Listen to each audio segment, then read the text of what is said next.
Nations adventurers, welcome to Roll for Felicity, where we play serialized one-shots in a multitude of systems with assorted players. Today, the game that we're playing... Oops, I pulled up Twitch on my phone and then it started just playing, which was not what I wanted.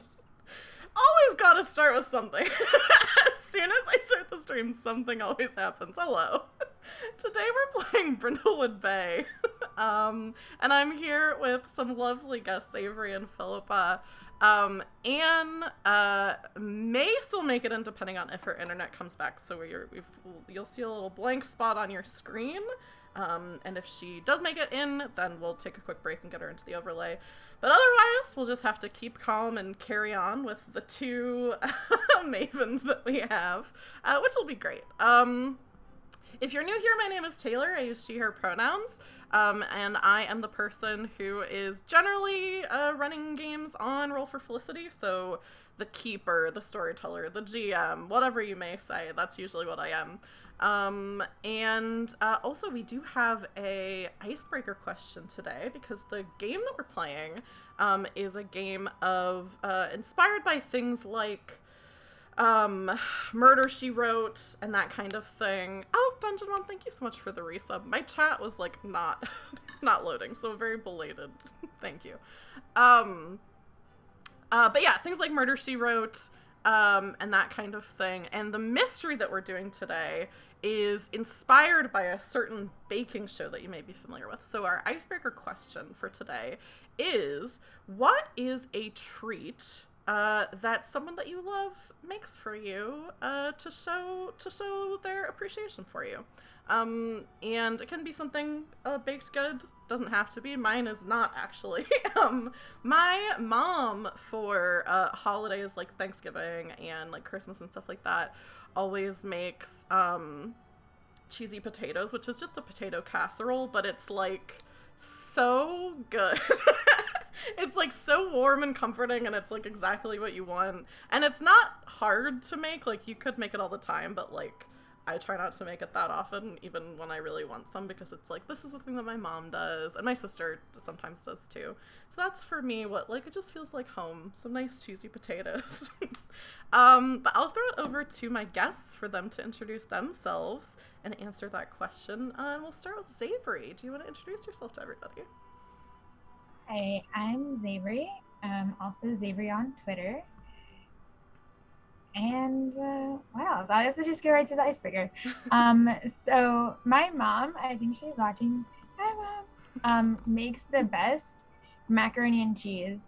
Same occasions, all the holidays, Thanksgiving, Christmas, and like me and my sister and my cousin end up like fighting over who gets to keep the most leftovers because it's so good and no one else can make it like she does. So yeah. That's a good one. Some good homemade mac and cheese is primo comfort food.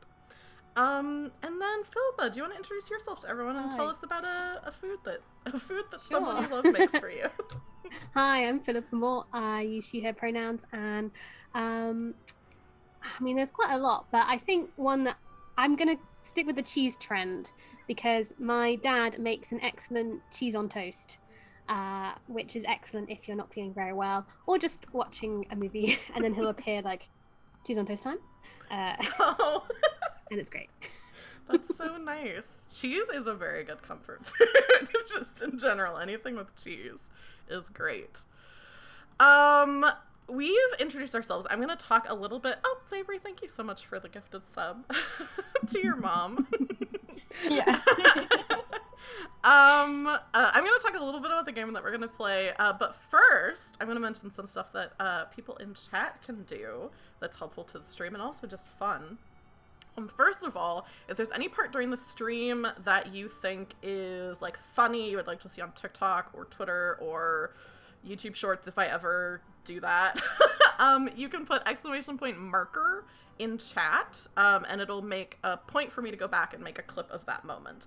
You can make clips in Twitch, which obviously is also very appreciated, but sometimes you're watching on mobile or you don't want to miss the part of the stream to make the clip, so just put !marker in chat, and that's super helpful to me. The other thing that you can do is we do have some incentives for tipping.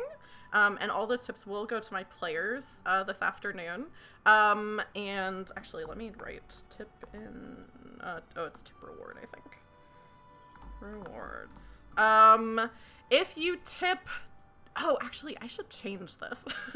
Since we had someone drop out, the math doesn't math for this. So I'll keep it this way for now. But for 200 bits, you can give one player a +1 to roll on their choice. And I'll say for 300 bits, you can give both players a +1 on a roll. Normally we would have 3 players, so 500 bits would make sense. But you can also tip the cash equivalent, which would be $2 or $3 at Ko-fi. Which that link is in chat. And that's greatly appreciated. I also have some channel points, which channel points, if you're new to Twitch, are a currency that you get on Twitch just for watching the stream. We have some different things like sound effects that you can play, or different redemptions like that, which are always fun.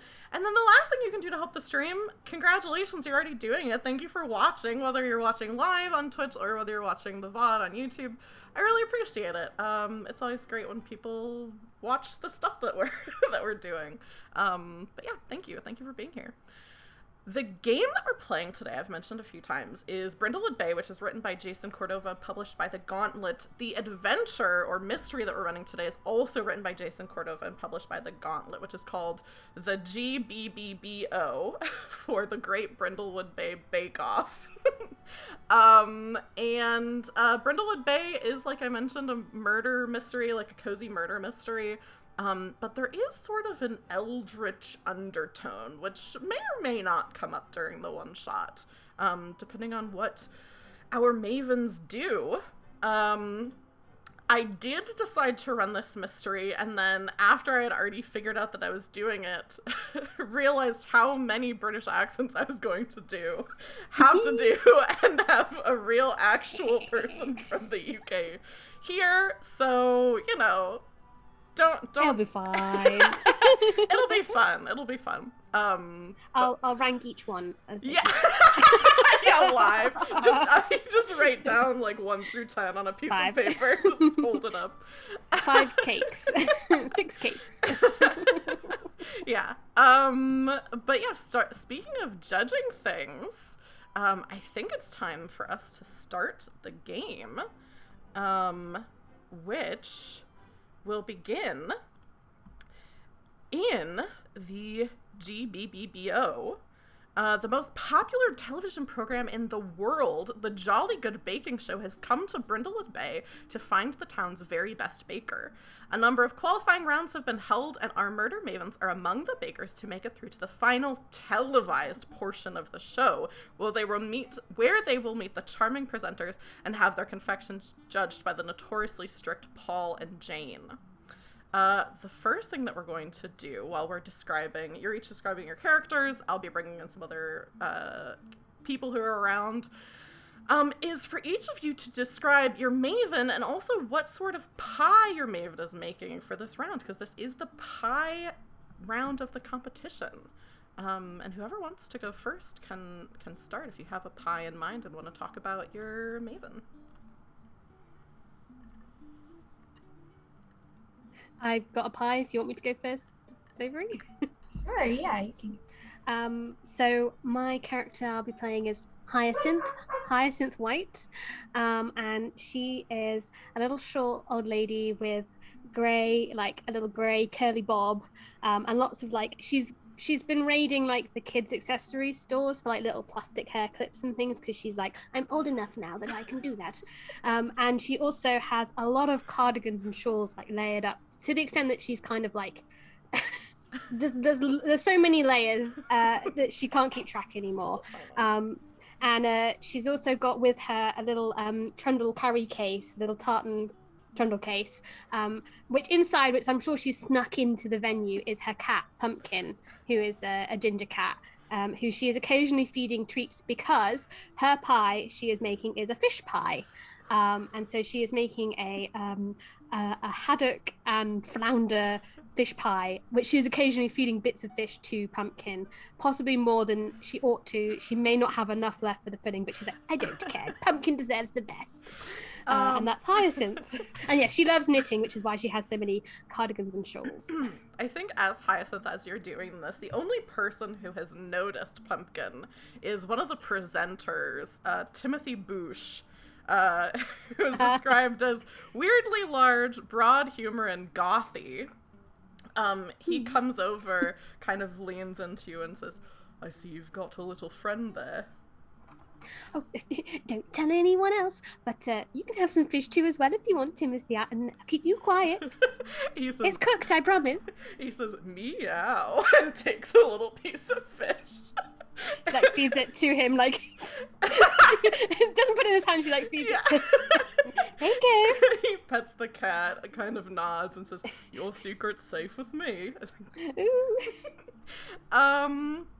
And I think then we'll cut over to Zavery, if you want to describe your character and the pie that she's making. Yeah, so my character is Dr. Nichelle Baker.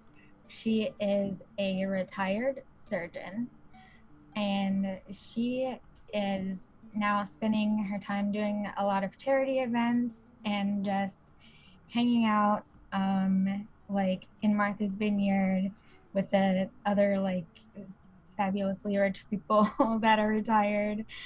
And yeah, so she's on the show and she is a little flustered already because her idea was to make, as a like Massachusetts girl, was to make like little crab cake pies with like the Old Bay seasoning, but now she doesn't want her pie to be too close to Hyacinth's pie.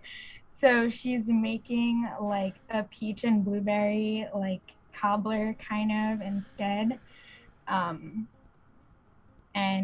yeah, it's fine. She's calm. This is not more stressful than surgery. So. Yeah, you're doing this, and I think one of the cameramen, Buck, who is described as good-humored, handsome, and poetic, he's American, is kind of like coming in like with the camera, and then, you know, kind of like goes to shoot something else and kind of looks over at you and says, I'm not supposed to say this, but that looks amazing. I mean, my mouth is already watering. Thank you. It's an old recipe, but something I just kind of threw together at the last minute. It looks great, and you know, I you know, sometimes the crew gets to eat some of this stuff once it's been made, and I just hope I get a little bit of that because it looks great. Oh, you got good taste, young man. He smiles, kind of like looks around furtively to make sure that nobody else, you know, caught this interaction where the crew is really not supposed to be talking to to people. But yeah, he kind of scurries off. And then what we get to do is Philippa, you will get to, or I should say Hyacinth. Yes. Well, I guess it is Philippa, because Hyacinth is not deciding this. You get to decide whether you think that the blueberry peach cobbler that Nichelle is making is a triumph or rather disappointing. And then Zavery, you get to decide if the fish pie that Hyacinth is making is a triumph or rather disappointing. So yeah, what do you want it to be? I think despite Nichelle having to change course at the last minute, you know, she's so precise and you know, she's so good at these things. I think it's got to still come out as a triumph for the peach and blueberry cobbler. Yeah.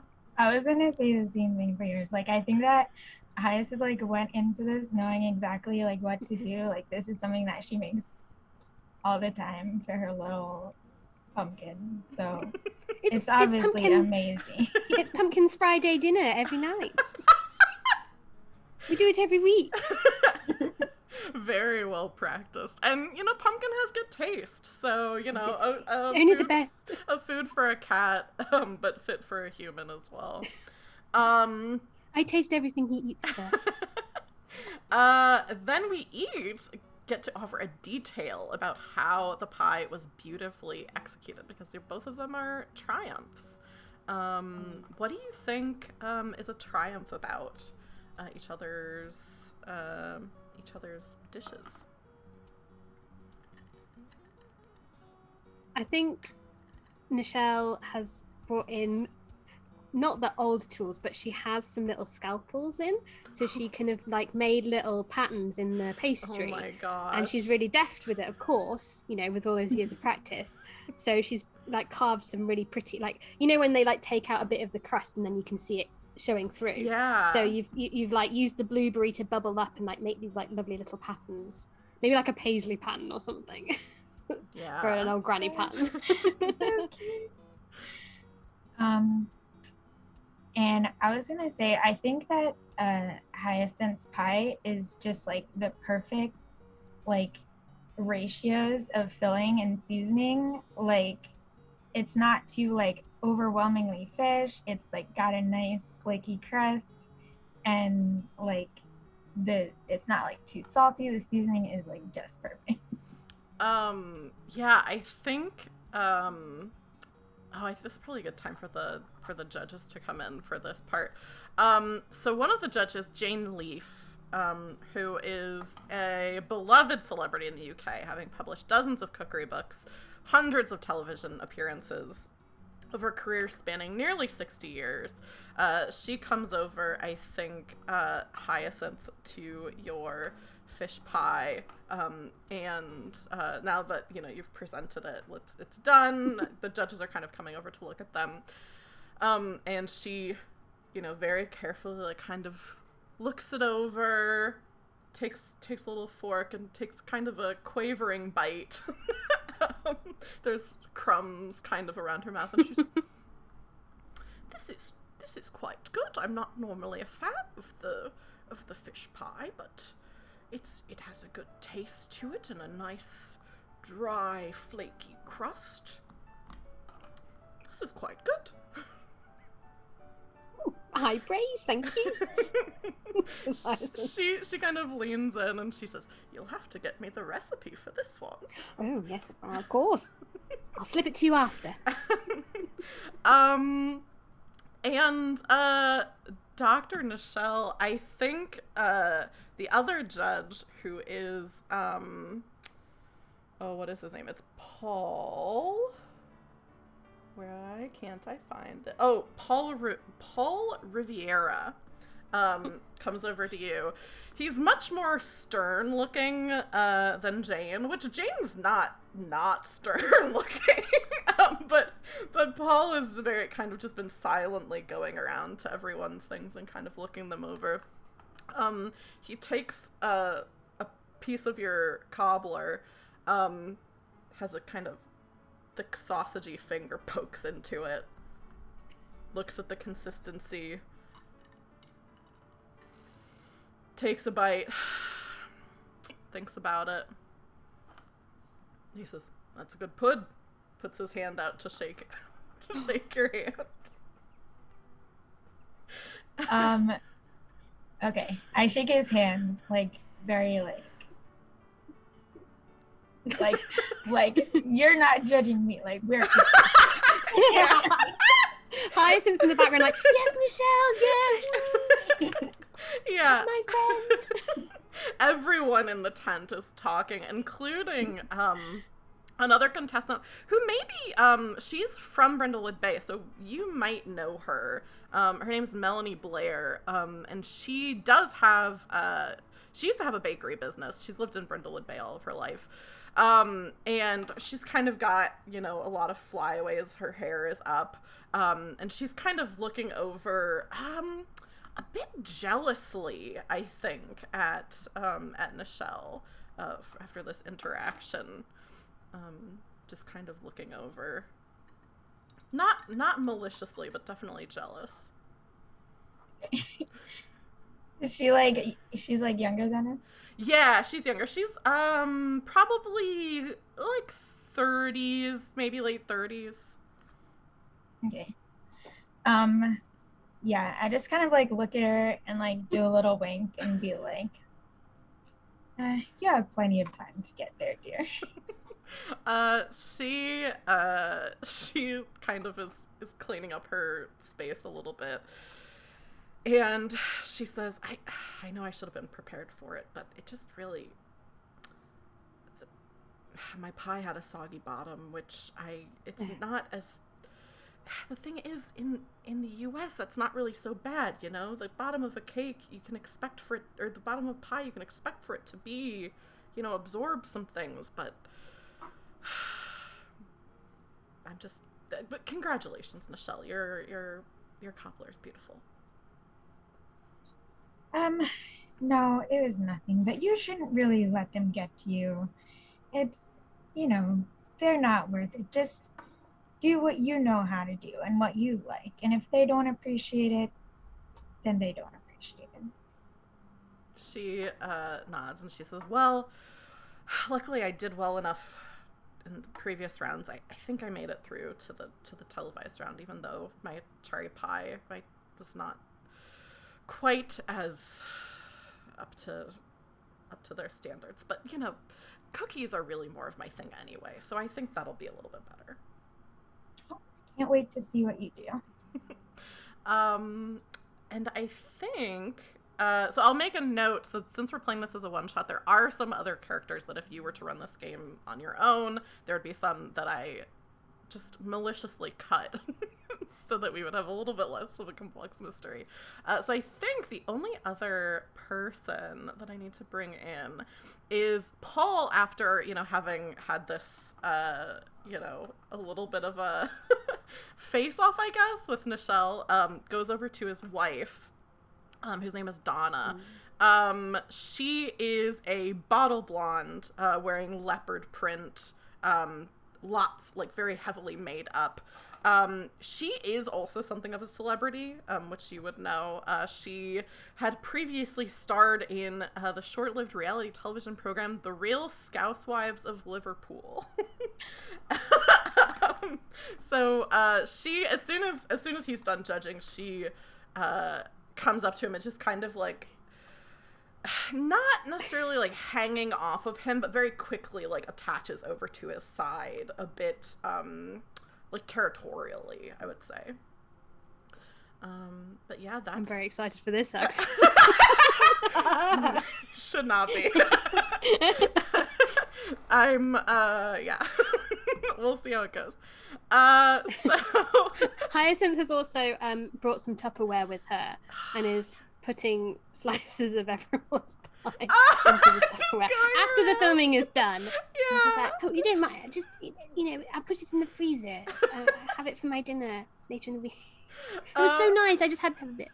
Yeah, everyone is very you know, there's so much going on right now there, because so this portion isn't necessarily televised, but they're getting like B-roll and stuff for like the televised portion, so there's a lot of cameras and lights and things like that around, so most of the contestants are just like a little bit overwhelmed, some very happy, some very sad, at kind of, you know, what's to come.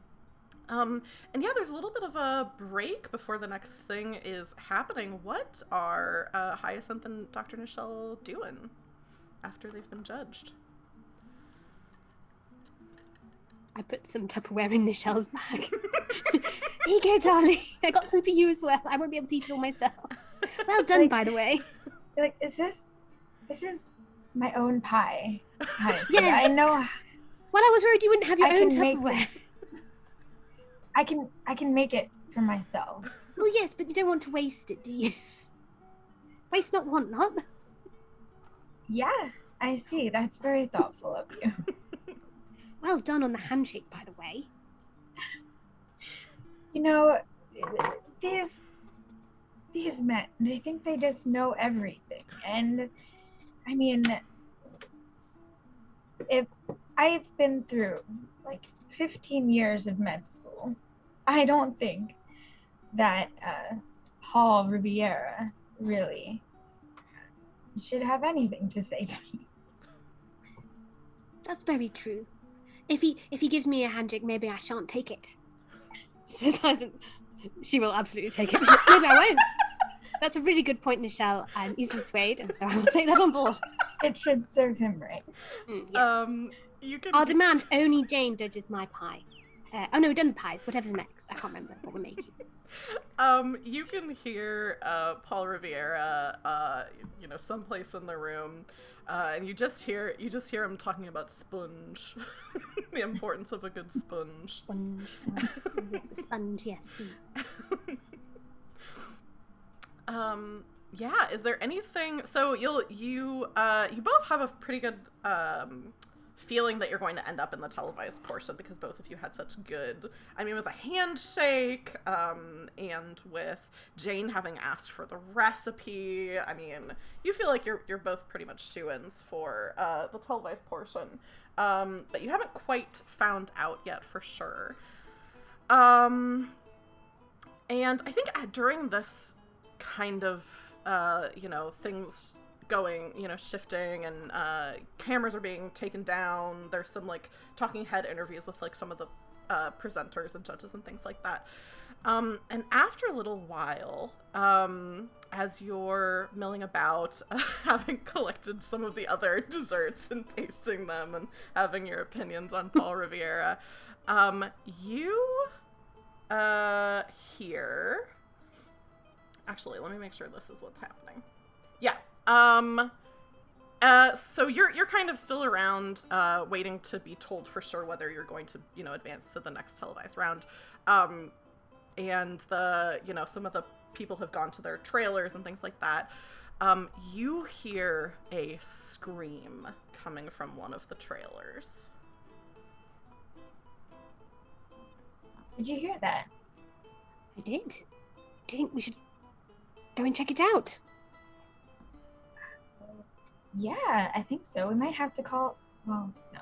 I'm a doctor. I could handle it. Let's go. Come on, let's go. Yeah. I wheel my little wheelie thing behind us. Let's go.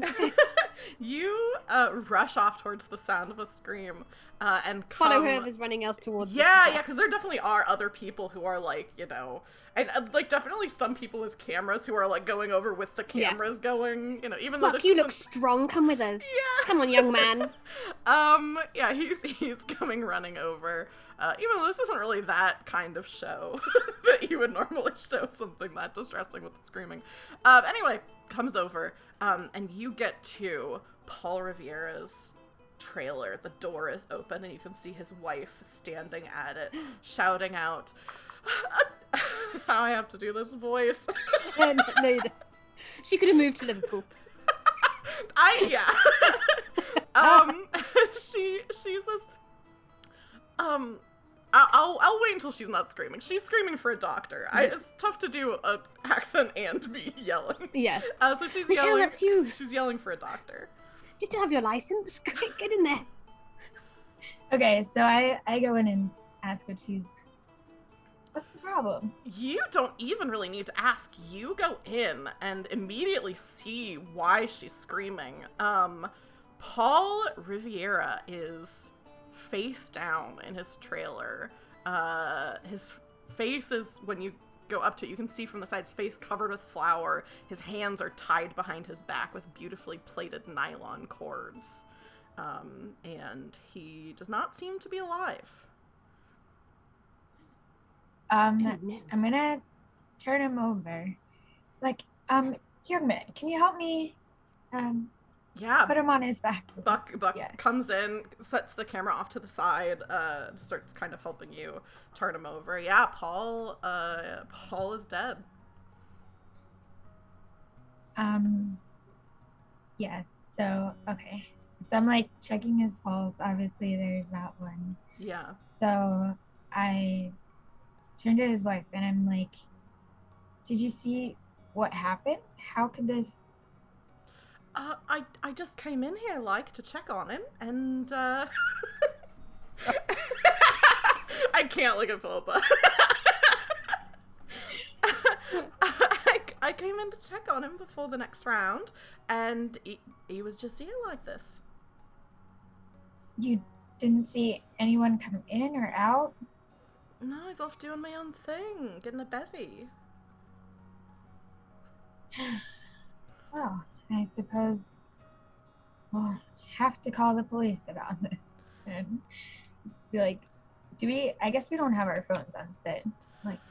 I'm gonna I call think 911. I think you could have your phone, because this is like you're not actually like filming, so like this is probably one of those things where like this whole thing is Melanie, I don't need you in chat to also be making fun of me.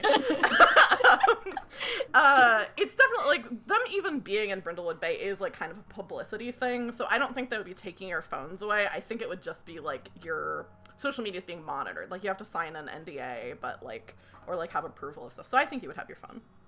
Okay. So I get my phone and I call.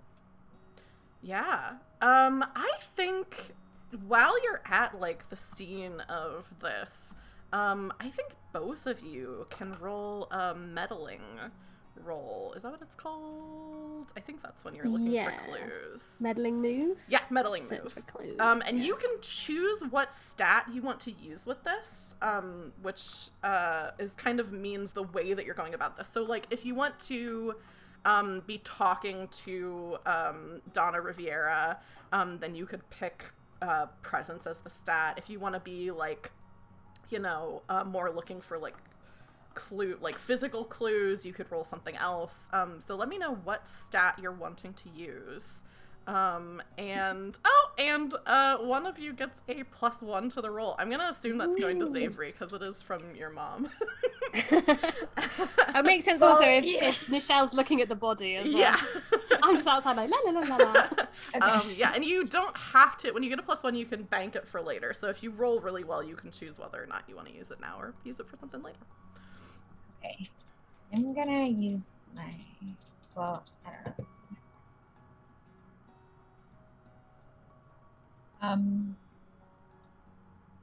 I rolled a 6, so whether I use my reason or composure, it's still mixed success. Okay. Yeah, and then there's no point in adding a +1 to that because it's still only going to be an 8. Yeah. Okay, so you do find a clue. Clue. Which, let me see, what would be a good clue to find here?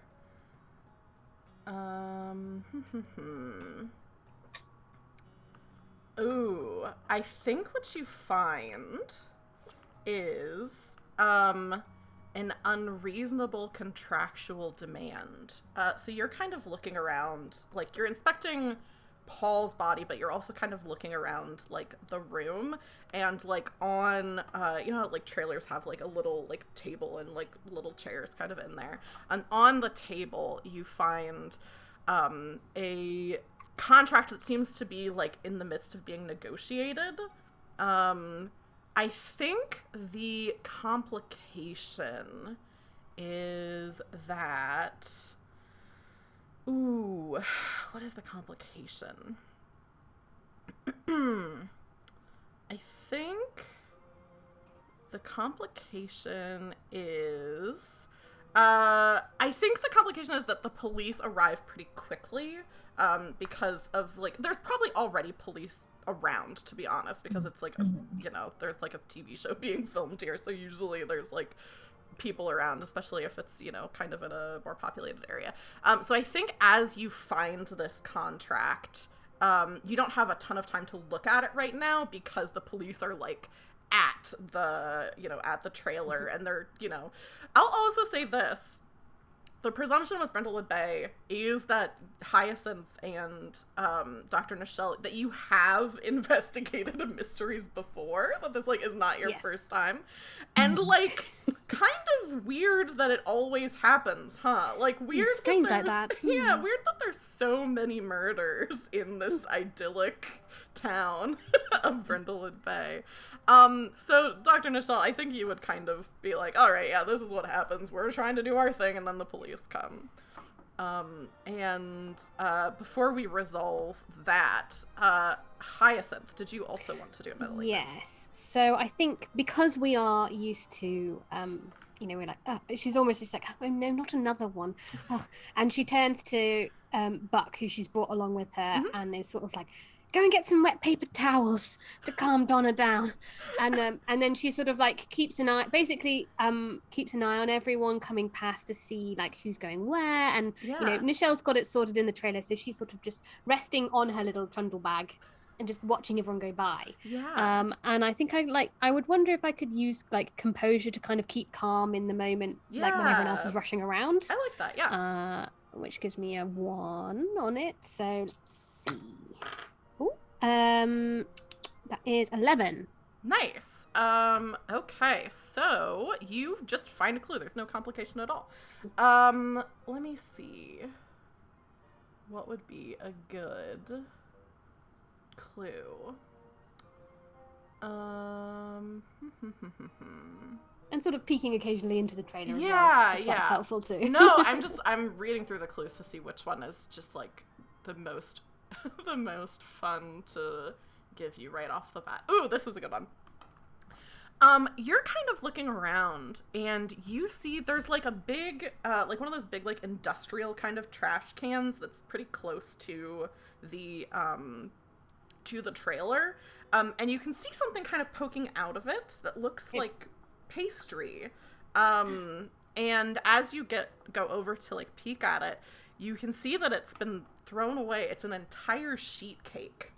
And there's a message written on it with blood red icing that says, "You'll pay for this, Paul Riviera." And it's been tossed into the trash can near his trailer. Waste. Oh no. And I take out a little old Motorola Razr flip phone. Bright pink. Scroll through camera. I take a picture. Yeah, you get a very grainy, terrible picture of this cake on your Motorola flip phone. And it plays Snake, you know.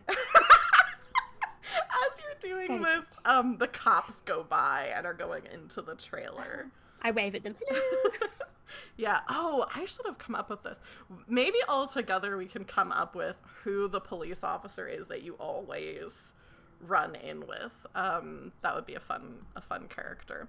But whoever that is, he is going into the trailer, sees Dr. Nichelle, and he's like, "All right, Dr. Baker, you know the drill. We're gonna take over from here." Yes. Good luck. I suppose I'll call you again when we figure out what happened.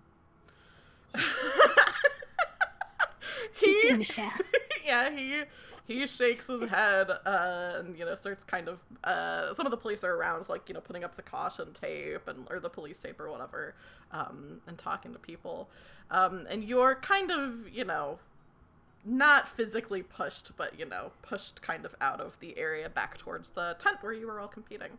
Everyone is like talking and spreading the word of what has happened. As we're being ushered, I'm like, "Oh yes, darling, check the trash bin. We've already had a quick look." Yeah, one of the some good stuff in there. One of the junior police officers kind of goes over, peeks, and is like, "Hey, chief," and you can hear them kind of talking about this thing that you found. In terms of names, what if it's another baking themed name? Ooh, I do like that. Yeah, but I don't know what yet. Yeah. While you two are figuring out what your characters are doing. Officer Cronut. Yes. Yeah, there we go. Got it in one. Officer Cronut. Yeah, Officer Cronut is in the trailer. Yeah, what are Hyacinth and Dr. Nichelle up to? Yeah, so I walk back over to Hyacinth and I'm like, well, I mean, I would start with motive, but I can't imagine that Paul Riviera was very popular. No, I get out my flip phone. Where was it? It takes me a few minutes. Look, this was in the bin. And show you the sheet cake. You'll pay for this. I don't know who pay for what. Could be anything, really, if you think about it. Oh my gosh, that's awful dramatic, don't you think? I know. Whoever's done it must want to, make a statement. Did you find anything? Well, when I was inside, I did see a contract that was in negotiation. Obviously with Paul, but I didn't quite make out who the other party was. I assumed it was the show, but it could be something else. Is there somewhere quiet we could go? Maybe there's a walk-in freezer or something we could go and hide in. freezer. Yeah, it's a bit hot, Very hot day It's for my Pumpkin. He likes to professional cool medical down. opinion that maybe we don't talk in a freezer. A walk-in one. Okay, very well. Round the back. Is there I like unzip a little a bit of tent tent. where If there's like how like tents often have those little flaps that aren't supposed to be open, she's just like trying to unzip one that's obviously not supposed to be the main door. We'll go this way, Nichelle. It's fine. They won't mind. Yeah, like duck inside. Yeah, I'm just imagining there's like a zip tie around the bottom that like you're Get out some like sewing ripping. scissors. Yeah. Yeah, you get out of the main tent, and I think you can find a place. What do you two, is there like, because you're in Brindlewood Bay, which is where you both live, is there like a go-to place that you would be like, oh, let's go here, like a restaurant or a coffee shop or like a bookstore? I wasn't thinking of necessarily leaving the whole thing, just in terms of like somewhere we can quickly read the contract without everyone else who's also it's still in the tent. Dr. Nichelle, did you grab the contract or did you leave it behind? Did I? Yeah, can I have... Yeah, if you want to have grabbed it, yeah, that's totally fine. Okay, yeah. I want to bring it with me. Yeah, so you duck outside, and there's, still people around, but they're kind of coming and going, and you can take a look at the contract. Swap out for my reading glasses. Yeah. Yeah, we're both like squinting. One of the things with this game is that the players can also decide things about the clues. So I think this would be a fun time for the two of you to decide what is the outrageous demand that Paul Riviera has included as a stipulation in this contract, which is not agreed upon. So you can see that it's not signed by either party, which is with, I'll say it is like the show. It is the Jolly Good Baking Show. But do you have an idea of what this outrageous demand might be?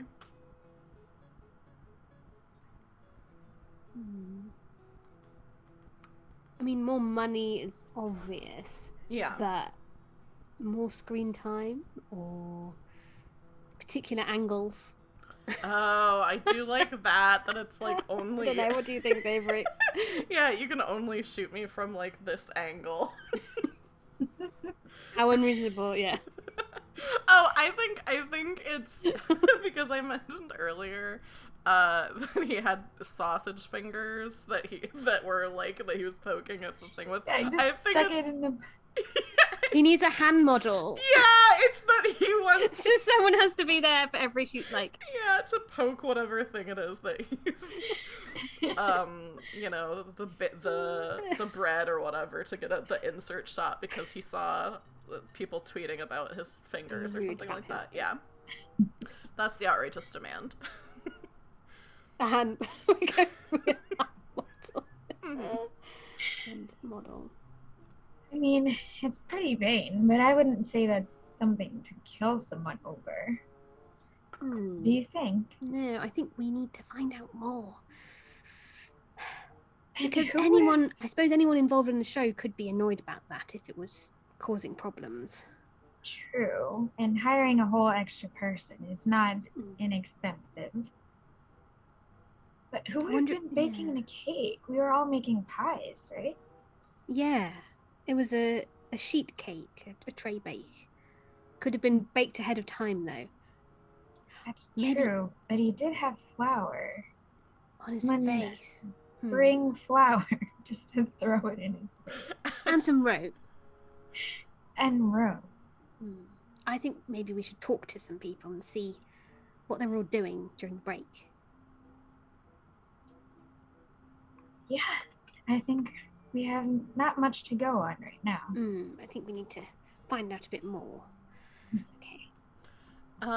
Yeah, so the other people that you would be able to talk to, just as a reminder, there is Timothy Boosh, who is the presenter, Jane Leaf, who's the other judge, now only judge, Melanie Blair, who is the other contestant that Nichelle talked to, who seemed like kind of frazzled and upset. Of course, Buck, the cameraman, he already very quickly befriended. And then Donna Riviera, who is right now, it seems, probably being questioned by police. So you could talk to her if you wanted to wait around, but if you want to talk to somebody right away, I would say one of the other people. Okay. Nichelle, I said I was going to give Jane Leith my recipe for my fish pie, and I whip out a little notebook and quickly scribble down what is obviously just from my memory. So it's just like fish. Cook it. Right, I'm ready. Okay. I'll go. Yeah, let's go and talk to her, and I'll say that I'm giving her that, and I'll ask her some questions. Okay. Get the various cardigans ready. So Jane is in her trailer. Okay. And one of the other things with Brindlewood Bay is there is a thing called Paint the Scene, which is where each player gets to add something about the location based on a prompt that I'll give you.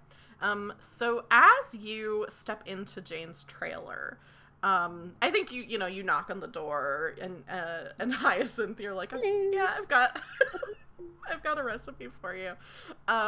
What do you see in the trailer that reflects Jane's very posh femininity?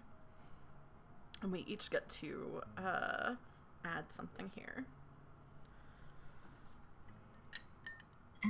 You go first if you want, Xavier. I went first last time. Maybe she has like a jewelry stand with like different earrings and necklaces that she wears on the show. And yeah, I like that. Yeah, I think she wears, now I'm combining a couple different contestants, but yeah, maybe she wears like kind of chunky jewelry and like very like nice earrings. Yeah, I like that a lot. It's very prudent of her to do Exactly. I think she also has a big vase of flowers that are obviously freshly replaced every day. Yeah, I think that's great. And then what will I add? I think she has maybe like, you notice when you come in that she has like kind of a spread of little snacks and things, and she has like, everyone else has kind of like the regular, like, I guess you've seen Paul's, but has kind of like a regular mini fridge that's kind of like one of the small ones. She has one of those ones that's like, like has a whole freezer, has a whole fridge, like, and is like much bigger than the average mini woman fridge. After my own heart. Yeah. And just a lot of snacks and things like that, but very petite, like petit fours and things like that she has. But yeah, so you knock on the door. You have this excuse for why you should come in. She's sitting down and says, "Oh, come in. Hyacinth, was it?" Yes. Hello, Jane. I've got the recipe for you. And also, I don't know if you've heard yet, but Paul is dead. So anyway, here's the fish pie recipe. She is have you been here the whole time? Her eyes are wide when you say that. I think Hyacinth, roll another meddling move. And I'll say this is probably with is it presence? Presence, yeah. Yeah, I think it's with presence. My presence is 0, hence why she wasn't super smooth on that. That is 9. 9, okay. So that is... Ooh, a complication. Unsurprisingly. Yeah. So I think this is a pretty short conversation. The clue that I'll give you, though, which maybe Nichelle is the one who notices this, especially because of Xavery, even though it's, it's your role. But the thing that Xavery added fits really well with one of the potential clues. You notice that there is a pair of earrings that is missing. Like, so Jane's wearing some earrings, but there's 2 spaces on this little jewelry set, and one additional set than should be is missing from here.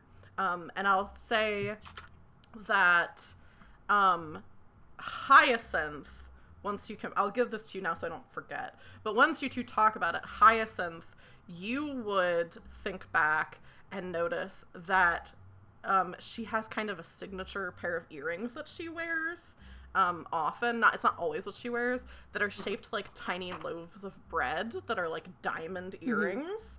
And they're missing from her trailer, which is like where they definitely should be.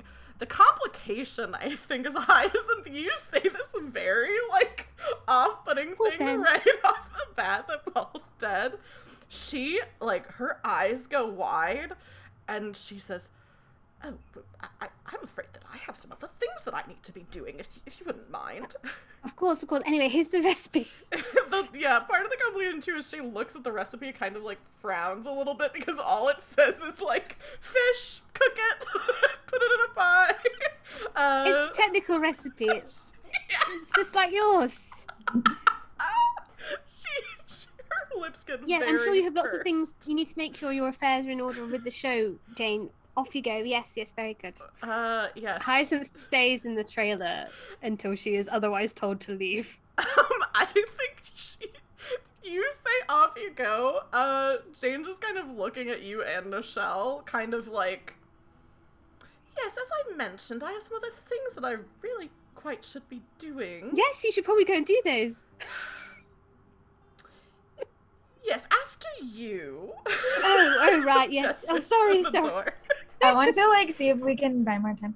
I want to just say like, really, we just wanted to check on you, dear. I know that you and Paul have been co-judges for a few years now, and we wanted to make sure that, you're all right. Yeah, I think, just to mix things up a little bit, this is daytime, so the risks are a little bit lower. But I think this sounds like a day move, because you're kind of trying to, like, not exactly find a clue, but, like, kind of make up for for something going on. So Sorry, Nichelle. I do think this is probably either presence or... It's probably presence. Maybe composure, but I think you're trying to charm someone, so I think it is presence. But yeah, you can roll 2d6 and then add whatever your presence is. Okay, my presence is also 0. Okay. You do have a +1 that you could add to it, potentially. Oh, if you're yeah, on the brink. okay. So what's this day move? Oh, yeah, I see. Yeah. An 8. Okay. I should have also said this when I was explaining it. What is Nichelle afraid of happening if she's not able to charm Jane? I think that Jane is one of our like lead suspects, and if she like kicks us out and leaves, I think we're not gonna get a chance to like question her again. Like, yeah. So you said you got an 8. So the +1 wouldn't help because that would only bring you to a 9. I get to describe how your actions would leave you vulnerable. You can choose to back down or go through with it. If you do go through with it, I describe what it looks like. So I think, given what you're afraid of, I think it's like, not only will you risk, like, if you ruffle Jane's feathers by being like, oh, well, we want to talk to you, we want to stay here or whatever, that she's like a pretty influential person on the set. So if you rub her the wrong way, you also could potentially like lose a lot of people that you would want to talk to, because she would be like, oh, like, talk to the crew or talk to a producer and be like, these 2 women are bothering me. That kind of thing. It's up to you if you want Dr. Nichelle to try to keep going with it, or whether you want to back down. Yeah, I think I want to try. Okay. So you are kind of saying we wanted to check on you. So on a 7 to 9, the keeper describes what it looks like as you like kind of go through with it. So you're kind of saying like, we wanted to check on you. I think she kind of looks at you like with narrow eyes a little bit and says, well, I was doing quite well until I found out this news, and if you'll excuse me, I hate to be so blunt, but Sorry, yes, of course. yes, I'm not really supposed to let people into my trailer in the first place, and I Understood. Of course, yes. You've got things to deal with. Sorry to have bothered you. Just wanted to make sure. We ladies have to stick together. And it's all been very exciting, scary. So we wanted to make sure everyone knew what was going on, so you didn't, blunder into anybody. Yes. She nods and she says, "Well, I do appreciate you letting me know. This must have happened quite recently, if no one told me about it." Yes, during the break. Yes. Yeah, she. I'll give you. I don't think you can tell, like, from her reaction if she's like, hiding something or not. She seems genuinely like perturbed, but like that could be any number of reasons. Like she could be perturbed. Of course, yeah. Yeah, she could be perturbed because she killed someone and they found the body, or or it could be her co-host is dead. I think you notice that she's not like crying. Like she doesn't seem sad, which I guess is noticeable. But yeah. Nichelle, are you? I'm assuming that you're leaving the trailer. Yeah, we'll go. There we go. unless you just want to really stay in there or hide or something. No. Yeah, she hustles out and heads over to Paul's trailer. I think actually she runs into like other people who are like, we're going to get her anyway. Like assistants and people on the crew and a police officer kind of come over and collect her. Sorry about Nichelle. Nichelle, I got a bit excited about the snacks and also asking questions. Won't do that again. I'll let you talk next time. Well, no, it wasn't all bad. We did see that she seems to be missing a pair of earrings. Do you know what she usually had? Well, on the telly, when I've watched her, she has those little loaf earrings, doesn't she, with the little bread, and then it's got like the flower on top of little diamonds, like sprinkles. And she hasn't got those. They weren't on there, so they're somewhere. But that doesn't necessarily mean she did it. They could have, they're hook earrings. They could have just fallen off. I lose earrings all the time, so. True. And we haven't seen them anywhere else, as far as I know. Not so yet. Let's see if we can talk to someone else. We'll have to keep an eye out for them there. It looks like she was in her trailer at least, but that doesn't mean anything. She could have, snuck out and snuck back in. Have to keep looking. Yes. Okay. Okay. So, can we talk to Timothy, maybe? Timothy. Oh yeah. I don't know why I forgot that that's what his name is. Oh yes, Mr. Boosh. We want to talk to Noel. Yeah. Yeah. In my head, it's just like, oh yeah, that's who it is. Yeah. So here's what I think. So some of the crowd is dispersing, and I think actually let me check the notes for this game real quick.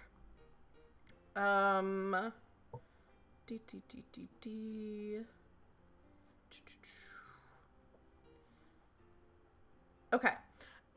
So you go back to kind of where everyone is. And there's kind of a crowd of other contestants.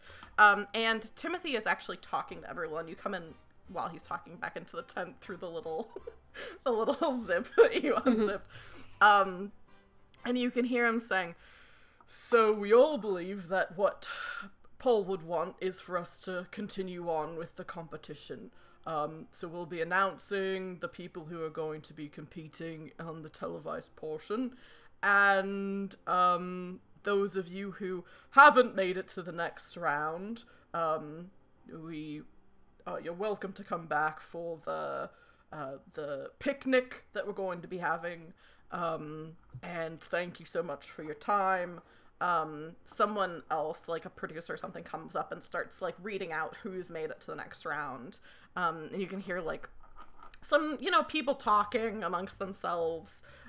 like, you know, some people still happy that they made it to the next round. Like, some people like, I can't believe they're still going on with the production, and like some people being like, well, the show must go on, you know, that kind of thing. But Timothy has stepped out. There's like some kind of little makeshift. They got some apple boxes and like some kind of makeshift thing for him to stand on. So he comes down off of that, and you can intercept him if you'd like. Yeah. Okay, yeah. So we walk up to him and just say, right, so how are you doing? I guess as well as can be expected. One of my coworkers just was killed, but... Oh, it was dreadful, isn't it? I can't believe they're going lot. to carry on with the show. Well, you know, schedule's been made, that sort of thing. But... Would it cost an awful lot of money to stop filming then? Oh, quite a bit. He says, but a little bird told me that you two made it to the next round. So that's something. It's immediately distracted, like, Nichelle, did you hear that? Oh my Of course goodness, we that's did, exciting. dear. We're fantastic. I mean, of course you did, yes.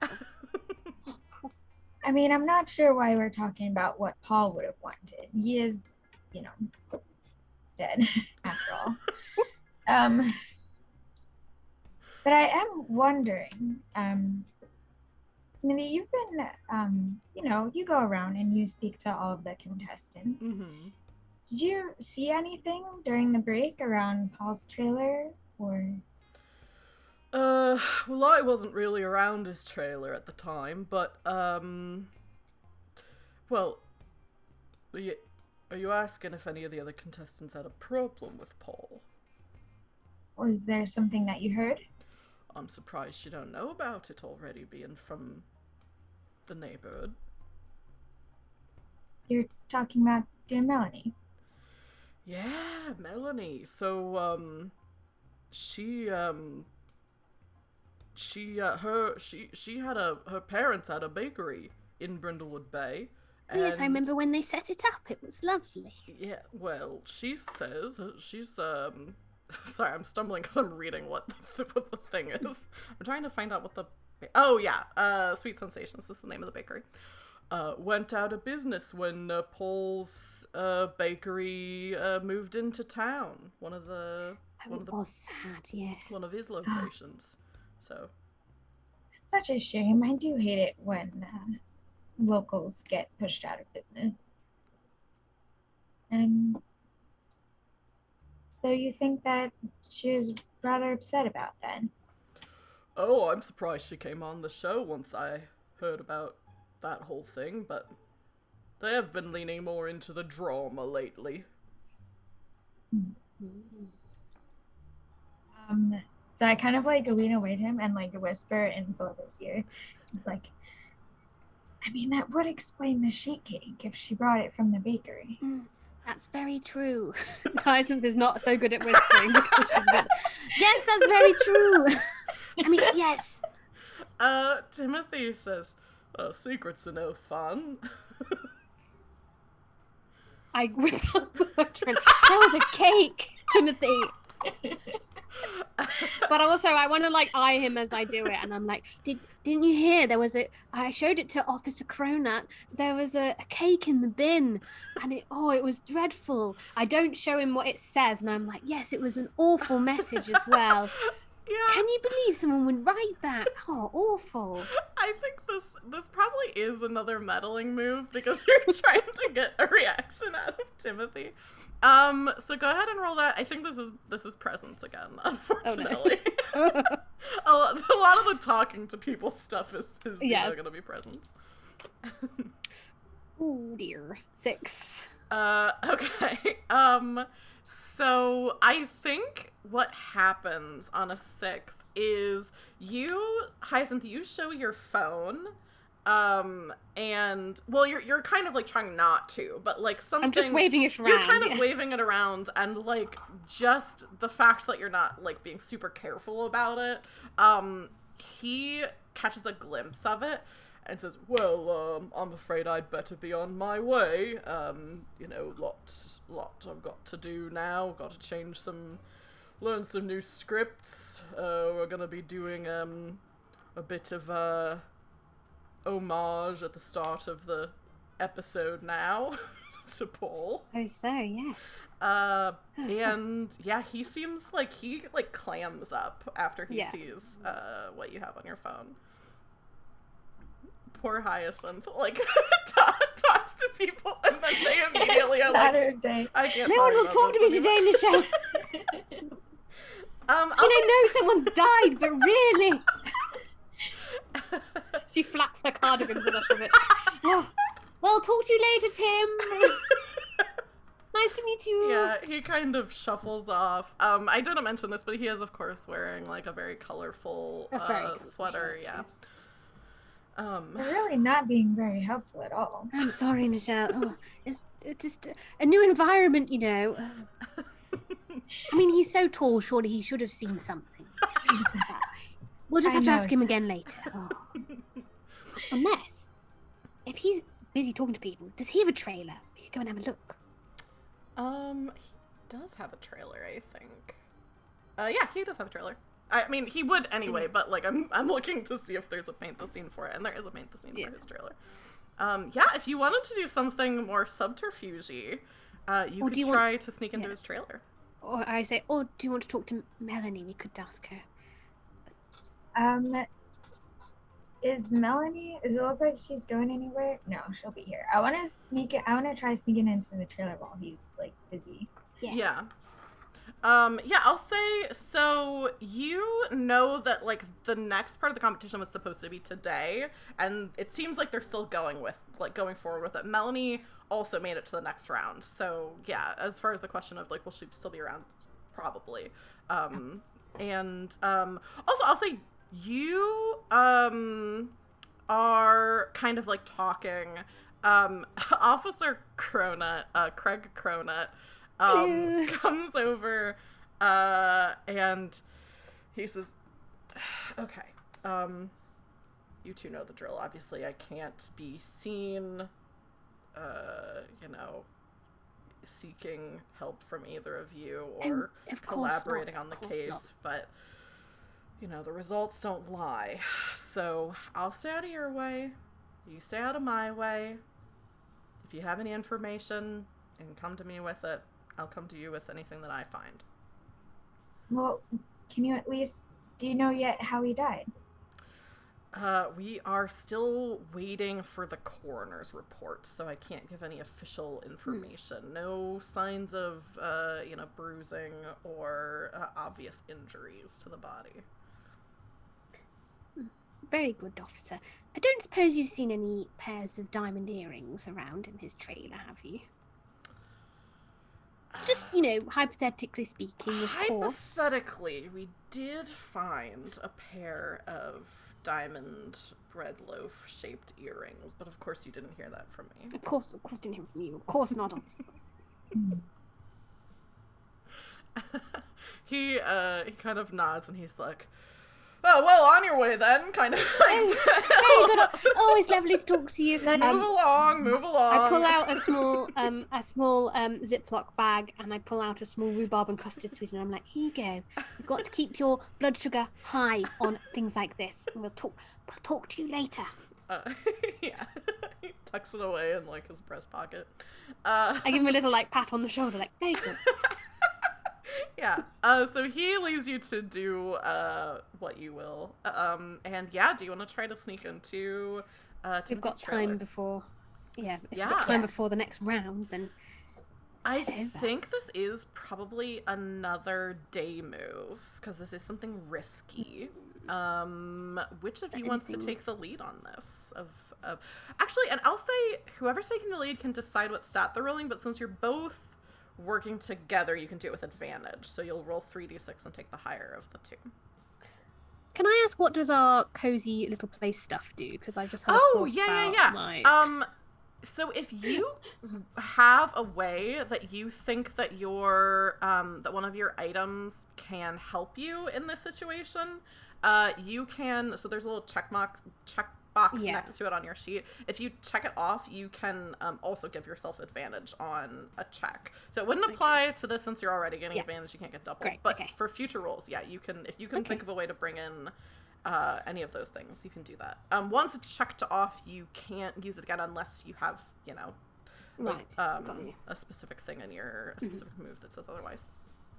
Okay, so get to try it. Right, Nichelle, so options. I try and barrel down the door. I've got a lot of padding. I think I'll be okay. Or you are much smarter than me, so you can probably think of something better. Is it locked? Like, is the door locked? Yes, that's a good question. You should probably try that first. Good. Oh, this is why we make a good team, Nichelle. You know what? I love that so much. I'm just gonna say, I'm not even gonna make you roll. I think Nichelle just goes over, says, is it locked? And, open. It just opens. Oh my gosh, Nichelle, what a genius. This is why you always have the best theories at book club. You always have the best analysis, and this is why we make a great team. Right, let's go. Okay, yeah, so you want to, sneak in. Yeah, I'll say, I like that so much. I don't even think I'm going to make you roll to sneak in. I just think that's a delightful interaction. So you just open it in the shuffle of everything going on. Timothy forgot to lock it. There is another paint the scene here, which is, what do you see in Timothy's trailer that suggests he is a deeply lonely person? Aww.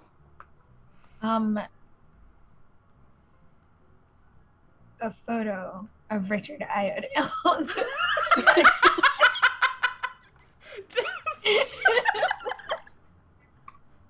That's so funny. Oh, I like him, and he's on Crystal Maze.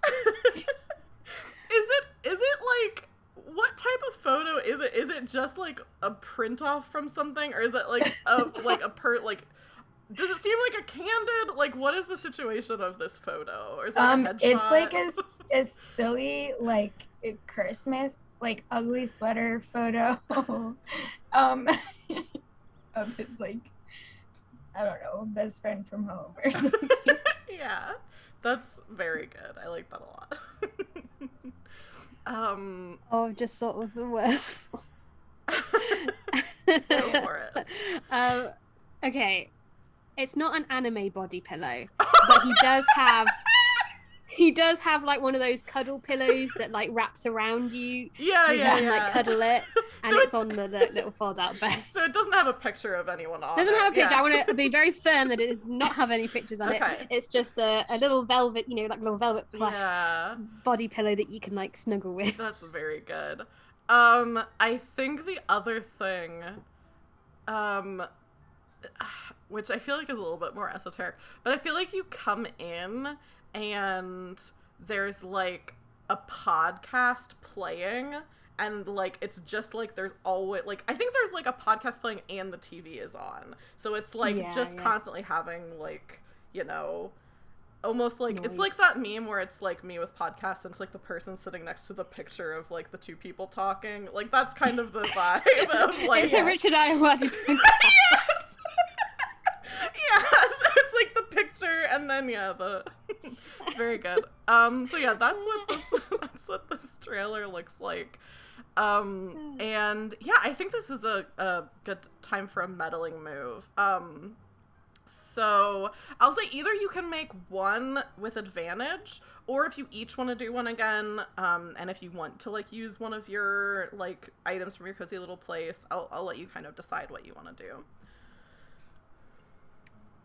I think maybe I should help you if you're quite smart. I'll try. Around, maybe. So I'm sort of look over there. Look in the cupboards. Look at this. Yeah. Okay. I'll try doing it. Can I use my composure for it? Yeah. Mm-hmm. Okay. Yes, don't panic, Nichelle. If someone comes, it'll be absolutely fine. Yes. Keep a lookout. Oh yes. Yeah. Oh, good idea. Okay. I'm laying on the sofa. Oh, frick. Oh no. I rolled a 2, a 1, and a 1. Oh no! So that's a 3. Oh no. 5. Oh yeah, plus your 5. Yeah, and even adding +1 to it is not gonna bump you up. I will say Could crown it. you I could use could a crown it if you want to. Which I can narrate what happens, and then you can decide if you want to put on a crown or not. The other thing you could do is you could invoke the Gold Crown Mysteries move. So if one of you, I'll say Xavery if Nichelle wants to rescue this by saying, this reminds me of something that happened to Amanda Delacourt, which are these books that you all love. You could automatically bump that up to a 12. Or, state of fact. Or you can just have it be a failure. That's fine, but I just want to give you your options. Which would be fun. Well, I don't know. Maybe something good is in here. I'll say also with a 12 plus on the meddling move, you do get a void clue, which would be fun. So you get a regular clue, and you also get a clue that's like not necessarily related to the mystery, but has like some of the eldritch, stuff that's going on behind the scenes. Okay. What did we say is in there? Photo pillow podcast. Okay. So yeah, I want to use the Gold Crown Mysteries move. Yeah. And I kind of like wave Hyacinth over, and I'm like, look at this. Doesn't this remind you of that, something that happened with Amanda Delacourt? And I pick up like an item or whatever, and it's like, I don't know, maybe it's the photo. Maybe I try like looking at the photo frame or like underneath, like taking a picture out or something. Yeah. Yes, you remember in the book, when she pulled the back of the frame off, and there was something around the back, wasn't there? Yes, I remember now. Oh, that was a good one. What was it called? The mystery of the Hollywood something. Hollywood Starlet? Probably. I liked that one. That was a good one. I thought that was very fun. Yeah, you flawlessly said all the things that that you need to answer for this move. So Nichelle, that's a 12 plus. You kind of pick up this photo and like take the back off of it. What? That's very specific. I know. I'm sorry. No, there's definitely clues in here. I think I also then start taking, like, moving other pictures as well in case there's something behind them. There might be a safe that was in there as well. Ooh. I think. I'm looking. There are some really good ones that would fit behind a photo. I'm just trying to decide which one. I think you find, so you pull this is so silly to be here. You pull the back off of this and a little piece of paper flutters out. It is a love letter from the British Prime Minister. Ooh, now who's that? Yeah, that's the question. But yeah, this is... Hugh Grant. Yeah, we'll go with that. Obviously, this is the Love Actually universe. Yeah. So the clue in the thing's a stacks of love letters, but I think it's just going to be a single one to Timothy from Hugh Grant, the British Prime Minister. Ooh. Yeah. Okay. So I like put it in my pocket real quick, and I'm like, did you find anything else? I gave you advantage on that. I have a Yeah, void clue. yeah. I have to give you too, which I just remembered. So let me see which one would fit this the best. Maybe I'm also poking around now. Yeah. Would have said about the Amanda Delacour. I'm trying to put the photo back exactly the way it was. Oh yes. Yes, she did that in the book as well, didn't she? Yes. Yeah. She always puts the things back. She's so precise. Hyacinth, you kind of were, you're kind of moving things out, but you also were lookout. So you peek out of like this window, and you see just for, I don't even know if just for a moment, you see the shadow of something unnatural crawling on top of the baking tent. Ooh. You can't see what it is. I think the angle that you're at is it's not quite on top. It's kind of like on the side a little bit, and it's very like, I think the thing you see is almost like the I don't know if either of you watch Stranger Things, but like the Mind Flayer, it's like this big, like, dark outline. It's not as big as that, because that thing in Stranger Things is, like, huge, but it is a shape similar to that. That's, like, on the other side. Hyacinth, that's what you see when you look out the window. Yeah, I'm still sort of laying down a little bit on the... Rotate my head a bit. Ah, what's that? Some sort of strange bird. Weird. Oh. Oh. And then I'm like, but also this love letter. Nichelle, I'll tell you about it later. It was a very disturbing bird. Anyway. Nichelle, you look out the window, you do not see this thing, and Hyacinth, as you look back, it's not there anymore. Oh, it's gone. Oh, strange. That is weird. Okay.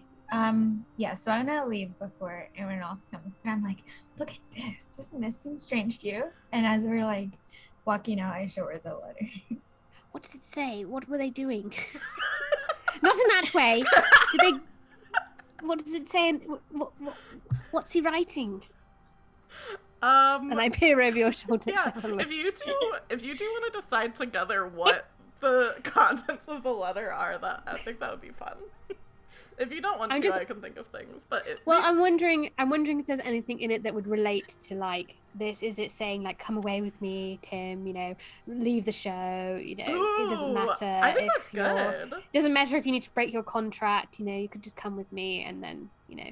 Yeah, I like that a lot.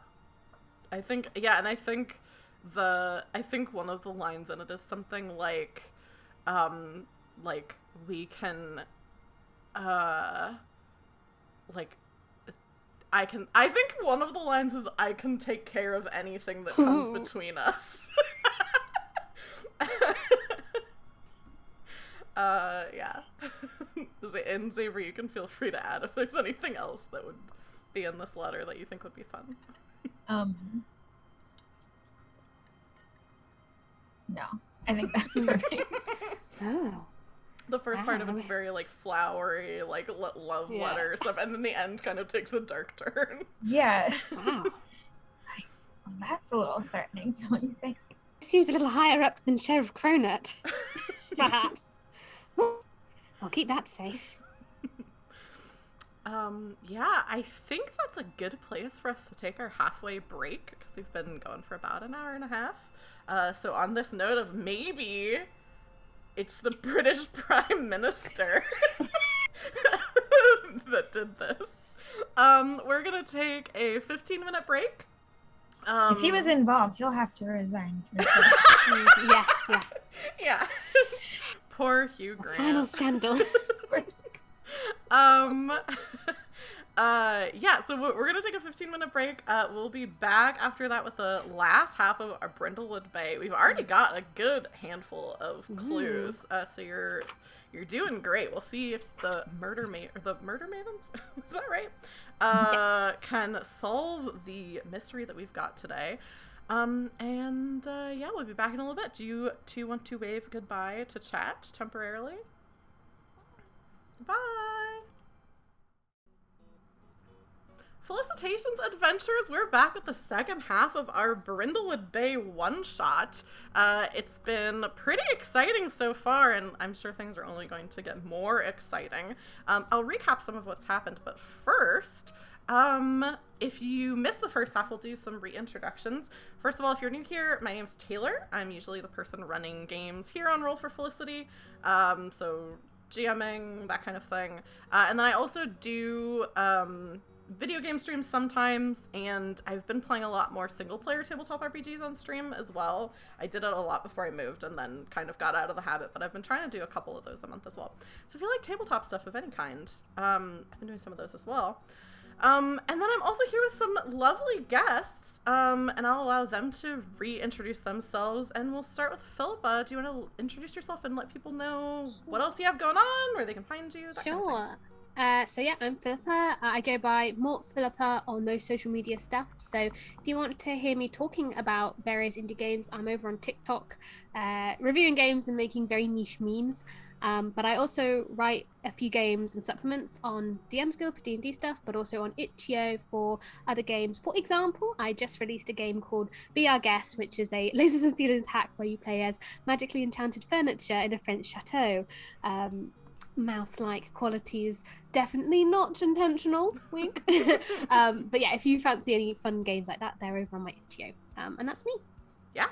Xavery, what about you? You want to reintroduce yourself to everybody and let them know what stuff you got going on? Hi, I'm Xavery. Here, also Xavery on Twitter. And I don't have anything to shout out. This is where I usually shout out my sister Peebs. Peebs! But she's not here. She's going to work. She's a nurse now. We'll clip just this part and send it to her. Yes. Oh, also congrats that she's a Peebs. nurse now. Philippa, when Xavery was on our Good Society playthrough, she would always shout out Peebs, and then everyone would say Peebs. Peebs. Yeah, so that's why we're doing that. I was gamefully joining in, but I was saying Beebs because I could not hear. Yeah, your mom says shout out to me, so shout out to Xavery's mom as and well. shout out to my mom also. Yeah, shout out to everybody in chat hanging out with us. I'll also mention, so Anne wasn't able to be with us today. She was impacted by the big internet outage in Canada right now. Which is unfortunate because she would have been great. Her character was very fun. But I do still want to shout out some places that you can find her. So you can follow her on Twitter. That link is in chat. And then she also runs games on the Twitch stream Girls Run These World. It says Worlds. It says World and Worlds in chat. I missed an S, but it's twitch.tv/Girls Run These Worlds. And great stuff. And also Philippa was recently on one of those. Yes. So not for Girls Run These Worlds, but for that's right. Horde of Tales. Yes. Which is also great. Yeah. But yes, we did another murder mystery, but in Good Society, and it's just gone up on YouTube if you want to watch it. Yeah. I would recommend. I was a bit excited for my character. Yeah. Let's just say I did yet another Matt Berry impression, and it was very fun. We've got a lot of Matt Berry fans in chat, I think. So I think that's a good one. And oh my goodness. And did a wonderful job. So I would definitely recommend watching her. Yeah. I was because Anne also has run Good Society on Girls Run These Worlds, so that's what I was thinking of. Yeah. So both of those good to check out. Sierra, I can undo it. I was gonna say, oh my goodness. Hang on. Sierra just accidentally redeemed like the highest channel point redemption that I have. So let me reject and refund those points. There we go. You should have your points back, Sierra. I was gonna say, Sierra wants a personal one shot, which is very exciting. But she did not mean to do it. Okay. What am I doing now? All right, so let me recap a little bit about what's happened so far. So the story that we're running today, which is a mystery written by Jason Cordova, published by The Gauntlet, which is included if you purchase like Brindlewood Bay is one of the things that's included with the PDF. And I am assuming the print version that just got kickstarted. I think they're with that as well. And it's called the GBBBO, which is the Great Brindlewood Bay Bake Off. What's happened so far is our two murder mavens are competing in a competition to be on a televised like special episode of the Jolly Good Baking Show. And they both made very good pies, and we're making it to the televised round when during the break one of the judges, Paul Riviera, was found by his wife murdered in his trailer. The Murder Mavens quickly got involved, having dealt with this sort of thing many times before, and also having plenty of experience with mysteries in general from having read their favorite books, the Gold Crown mystery books. Hopped in, started talking to people, interviewing them. Unfortunately didn't get super far with a lot of the interviews, but did manage to find some clues, including noticing that Jane Leaf, who's one of the other judges, has a pair of earrings that she always wears for an episode that are missing and were found at the scene of the crime. What else did you find? You found a sheet cake with the message, you'll pay for this pall, written on it in red icing. And also written to Timothy Boosh, one of the presenters, a love letter from the British Prime Minister Hugh Grant. I think. Oh, and also found yes. the contract. I think is the other one. Yeah, found a contract where Paul. I keep almost saying the wrong name. where Paul Riviera had some kind of outrageous demands for his contract being re-upped, including always having a hand model for those insert shots of him sticking his finger into people's breads and pies and desserts. We left off with our two murder mavens having broken into Timothy Boosh's trailer, finding that love letter, and then leaving. What do the two of you want to do next?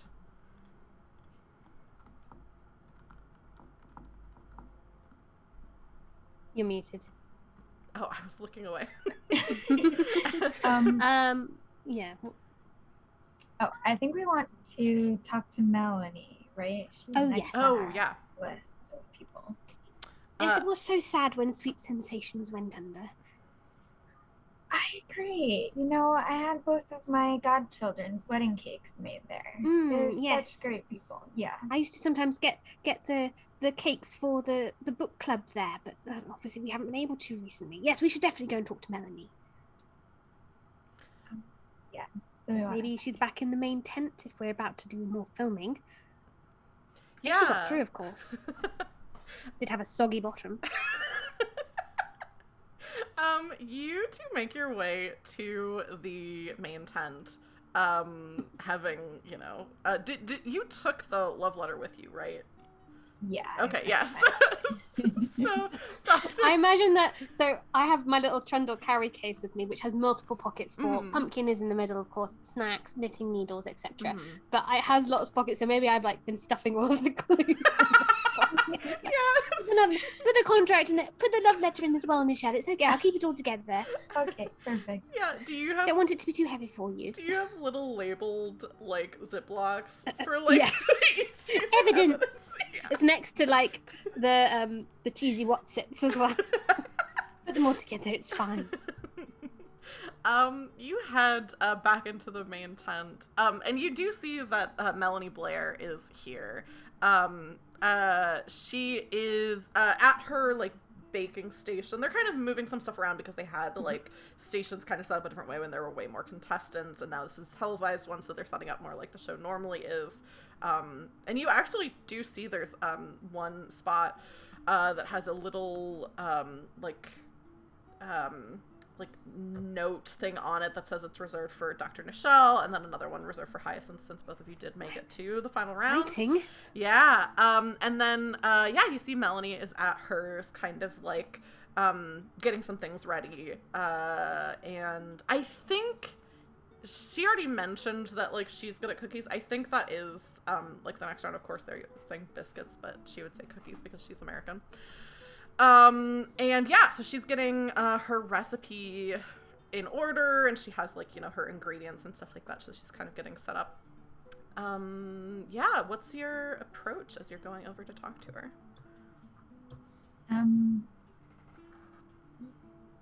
Did you want to say something first, or? Oh no, I mean, last time I said something, it didn't go down very well, did it? So Okay. I could try and distract her, and you could have a look around. Maybe? I think I'll Or talk vice to her. versa. Yeah. Okay, how about you talk to her, and I'll sneak around and see if there's anything interesting in her workstation, or, you know, anything interesting to see. Okay. Yeah. I want to go up and talk to her and be like, oh, I see you're getting ready for the next round. How are you feeling?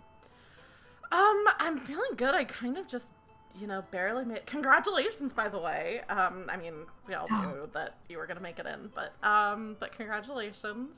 And to you too. Yeah, I'm a little worried that they just kept me in for, you know, for the drama, but but like I said, cookies are kind of my thing. I'm gonna be making my my mom's recipe for oatmeal cranberry and white chocolate cookies. Those were always a big hit at Sweet Sensations. So yeah, I'm not surprised that you made it at all. We all know that baking runs in your blood, and I've already said this to your parents, but it was such a shame when they lost their business. It was always one of my favorites, Vaughn. Yeah, she looks like kind of not angry at you when you say that, but like you see like a little flare of anger. She kind of says, yeah, well, I guess, you know, karma's a bitch, as they say. Well, at least we won't have to worry about Paul judging us the next round, so maybe that should ease your nerves. I have to say I've never seen such a tense Paul Riviera handshake before. Like, the energy was palpable earlier.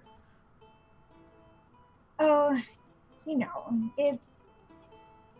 think these people have so much power over you, but at the end of the day, they're just a person, It's true.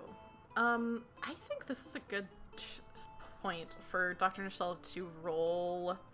Well, I guess it's up to you. If you want to roll, if you're mostly talking to her to distract, I think then it's probably the day move. But if you are talking to her to try to get another clue, I would say it's the meddling move. I want to see if I can get another, because I want to tell her, like, something I've always admired about your family's bakery is how they do their frosting. I tried to make this red frosting for one of my grandkids, my godkid's son. He wanted like a fire engine cake, and I tried to make this red frosting, but it always comes out pink. I don't know how they do it so perfectly. Yeah. Yeah, go ahead and roll your meddling move. And let me know if you want to use one of your cozy items to assist with this. Yeah. Maybe I will. Does she still look nervous and stuff? Maybe I will just bring out a bottle of wine and pour her a glass of rosé. Can you describe your wine purse as you bring it out? Yeah, it's kind of like a Lily Pulitzer quilted floral bag with a little a side for wine, and then a couple pockets for little glasses. I hand her a stemless glass as I'm pouring the rosé into it. Yeah. Yeah, she takes it and kind of, she's like, oh, thank you for this. Takes a sip of wine from your wine purse. And yeah, so you can go ahead and roll the meddling move with advantage. So you'll roll 3 and then take the highest 2.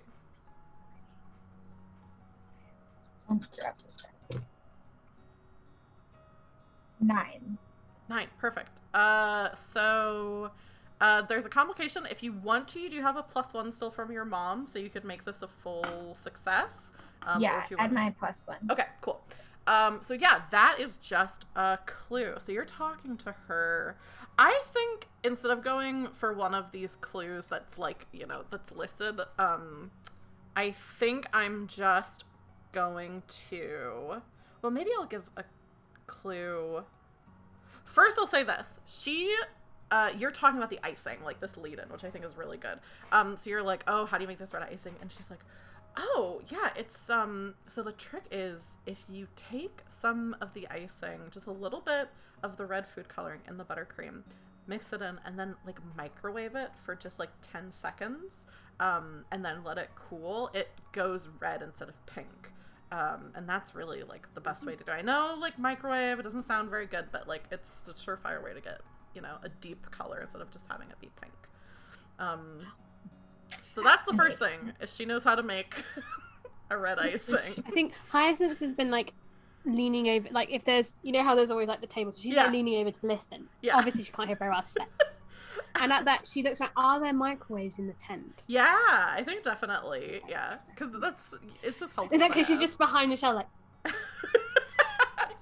And I'll say since you got a 10, let me see if there's another clue that I can give you, as opposed to just that lead-in. Oh, I think as Dr. Nichelle, as you're talking and she's like saying this and kind of like showing you like how much to add to the, she whips up some buttercream and is like showing how to add. You notice that the cord going into her mixer is like dangerously frayed and is like a little like almost like not like sparking, but when you have like a cell phone charger that is like starting to go and like you can almost see it like a very little spark. That's kind of what it looks like, but it's very frayed. But it's not like the rope that it's like electric. No, it's not the same thing as the rope. It's just a very frayed wire to her mixer, which she hasn't seemed to notice. I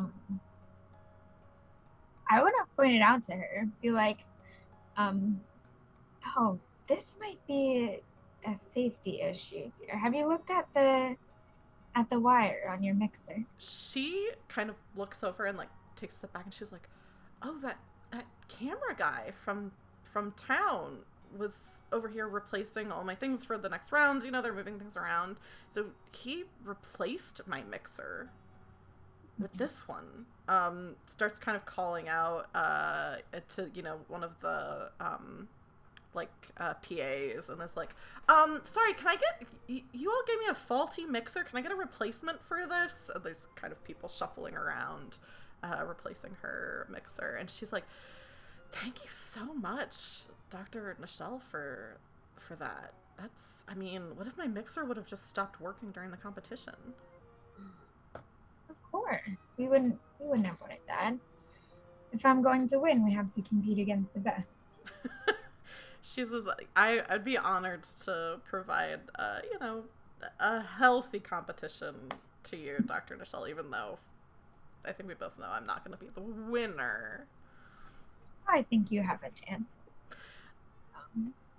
Yeah. I'm going to go find that cameraman and see what he could have been thinking. Yeah. So you go off after Buck.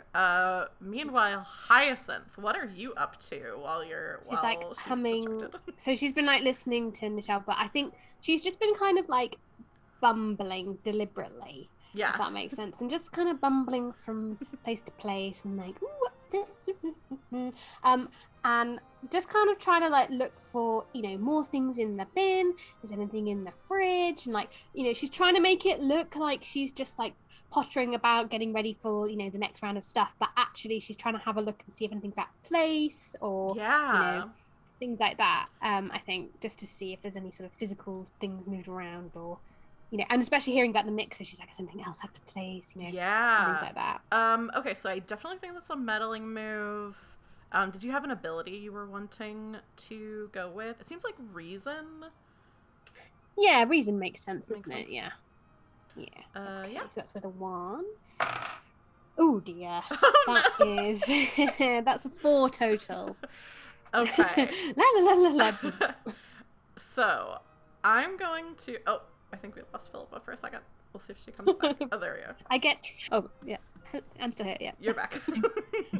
I've just had a thought, I'm like, I should have a look in the walk-in freezer. I know Nichelle says we didn't need to go in there, but you never know. Things are always in there.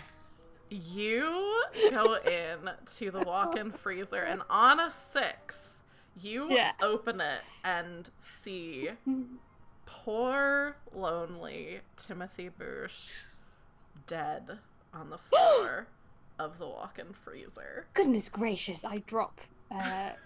I've probably been like holding a little tub of buttercream or something and I drop it everywhere. Yeah. I'll also offer you can put on a crown. If you, Ooh. It's up to you. I'm just reminding you that you can do it. Because with dramatic stuff like that. Oh, that's very true. Do we dare deprive Hugh Grant? It's a juicy thing to have as is, but if you want to, I'll remind you that that's an option. I think this is fun. I wanna. Cool. Yeah. Okay. Oh my goodness! Oh goodness gracious! Everybody, someone else has died. Nichelle, as you're looking for Buck for this cameraman, you hear Hyacinth say, "Goodness gracious, someone else has died." Of course, I like rush over. Yeah. Nichelle, quick! Do first aid. He might be frozen rather than dead. Yeah. It could be cryogenic freezing. You know, I was researching that the other day. I mean, that's true. Cold temperatures could slow down the process of brain death. Can I just like check, see if I can? Yeah, I think this is probably a day move because it is something risky. Yeah. I'm flapping. What is Dr. Nichelle afraid of in this moment if you fail? Geez. I think she's afraid that if. Wait, what am I trying to do? So I guess I'm just trying to like. You're trying to see if I can. Yeah, so save you're him. trying to see if you can revive him or if he's like, you know, dead or like, you know, because nobody's checked his pulse. Just Hyacinth went in and saw him on the ground, presumably dead. Yeah, he's probably dead, but you never know. Okay, I want to try to revive him. I think I'm afraid of like if he is dead and this turns into like a bigger thing, then there's going to be more police. They're not going to be able to investigate the first murder, and also she doesn't want to break Hugh Grant's heart. Especially, he's in such a powerful position. Who knows what he will do? Nichelle, this could be an international incident. Quick! Exactly. Go ahead and roll your day move. I think this is it's up to you what stat you want to use. I could see this being composure. I could see it being reason. If you're kind of, because since you're a doctor, like using your knowledge to do this. And while you're doing that, I will say, shout out to Xavier's mom. Thank you so much for the bits. If you have any ideas that you want me to do. Yes. So she talked to Xavier while we were during the break and said that she wanted to introduce something like interesting, like a twist. So I'll say, let me know what you want a piece of evidence that they would find to be. And I'll say that they won't have to roll anything. They'll just find an additional piece of evidence. And if you want to decide what that is, you can decide what new piece of evidence this is. Xavier's mom. But yeah, what did you get on the roll, Xavier? Yeah, I got a 6 + 1, so barely made. Okay. So this is.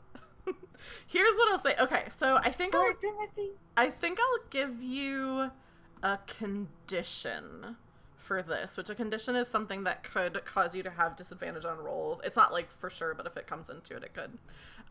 And I think what the condition is suspicious, because you're immediately going in and reviving this person who is like, first of all, a celebrity just in his own right, but also the secret lover of the British Prime Minister Hugh Grant.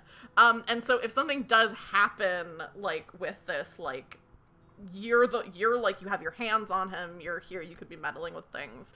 But I will say, because it is a mixed success and you are trying to revive him, you are like doing chest compressions and that kind of thing, and tending to him, and he gasps. You feel like a pulse. He's still like kind of in and out of consciousness, but you have saved his life. It's okay, everybody. He's not dead. He's just quite badly injured. Someone get Sheriff Cronut over here. Yes. So can we call some people to like pull him out of the freezer? Buck, get over here. You're strong. Quick. Yeah, people come over and are getting him out. I pull him. I help with one arm. He's very tall, so it is a lot. You know, there are quite a few people getting him onto a. I think like at first like. Obviously, Officer Cronut comes over, and is like, you know, there's other police. They call, I think there probably is, I mean, even though obviously Dr. Nichelle, you're a doctor, there probably is like a medic kind of person on set anyway, because there usually is, especially outdoors during the summer, like in a tent. So they come over, paramedics are called, you know, he's kind of taken away. And when I was helping carry him, can I be like, kind of like trying to like look over to see what happened to him? Yeah, I think this is a meddling move. Yeah. Can I make an argument? Feel free to say no. Can I argue this is vitality, because I'm carrying this man. I've been working out. I lift up lots of bags of knitting every day. I have to carry Pumpkin, and he's a very large cat, so I'm used to carrying slightly heavier things for an older lady. I think absolutely rolls with vitality because you're lifting his arm. That one's skew. And my husband, 1, 2. Sorry, excuse me, math. 7. Okay. So with a 7, there's a complication. But you do get a clue. So let me see. What's a good clue to find here? Oh, these are so funny.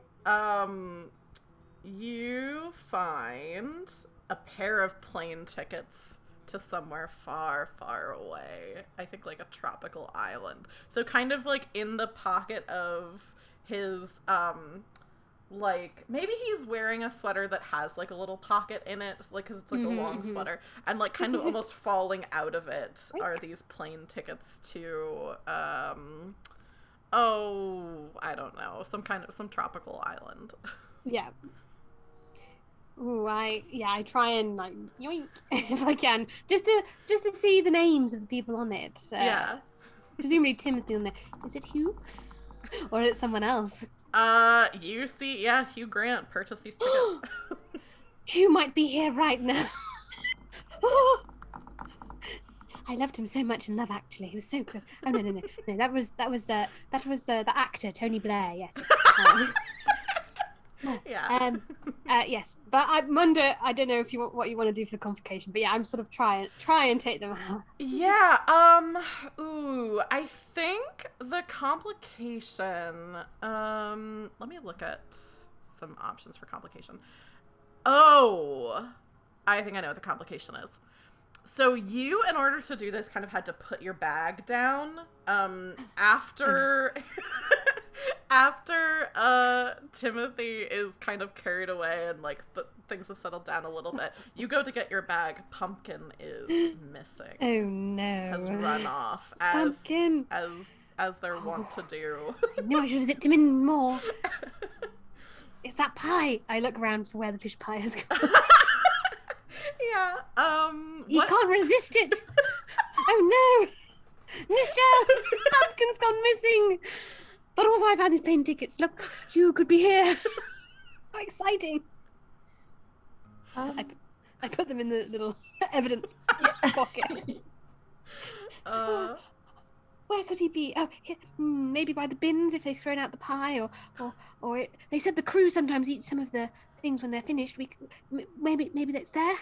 I don't know. Oh, I'm all of a flat on the shell. I know. So let's look for Pumpkin. Yeah. That's so good. Yeah, so I Hyacinth, Hyacinth, the first thing that you're looking for is like you're looking around for like any evidence of this fish pie. And I think just to like, you know, complicate things a little bit, I think you're kind of looking around for that. You don't like, it's all been eaten up. Like there are no scraps of it anywhere. He's already been here. Yeah. Where do you think he might go other than that, though? Are there any places that you think Pumpkin would run off to? He loves a comfy cushion, so he could be in a trailer, maybe. Or if we're, you know, in a field and there's birds around, he might have gone, you know, to, roll in the sunshine, maybe chase a few birds. So I'm like, oh, he could be sleeping, he could be chasing. I want to scrabble through all my many snacks for everyone. That's in true. my cozy place, and I pull out my cat treats. Yes. That of course I have with me at all times for Pumpkin. And I want to start shaking them as we go and start walking around. And I'm like, maybe we should try the trailers first. He's very lazy, so he's probably sleeping. And I sort of go to the area. I lead the way, like, Nichelle, come quick. Or you could keep looking. I'm going to find. Shake. Pumpkin. I think this is the day move because this isn't a clue. Yeah. And what are you afraid of, Hyacinth? Oh no, that he might be lost for the whole day, and he might come home later, but he might be lost, or he might be trapped somewhere, maybe. Yeah. I've I'll say gotten you can make the roll with advantage because you're using your treats. My treats. And check that tick off. my that you've snacks for everyone. Tick. Snacks for everyone, including my cat. Of course. What would this be with? Oh yeah, that's right. That's the other thing that we have to decide. Maybe composure. Yeah, I think because you're already pretty worried. Stay calm. about- I'm trying to stay calm. Yeah. Where would he be? Yes. Okay. Yeah. So advantage. So roll twice. Yeah. You Highest roll presumably. 3d6 and take the highest of the two. So Okay. yeah.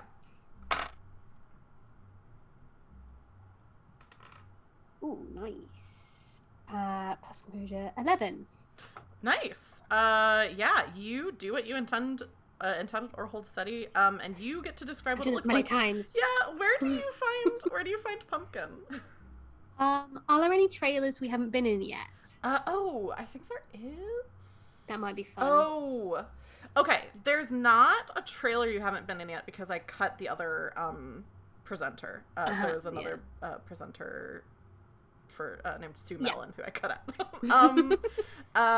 But there is something that we haven't established yet, which could be fun.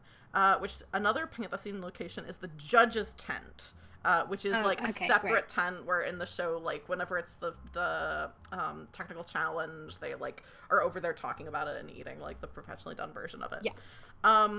So yes. Yeah, so I think he's gone in there. So I rattle the treats with a practiced flick of the wrist. Yeah. And maybe he has like a little bell on his collar, so I hear a little ding and then meow.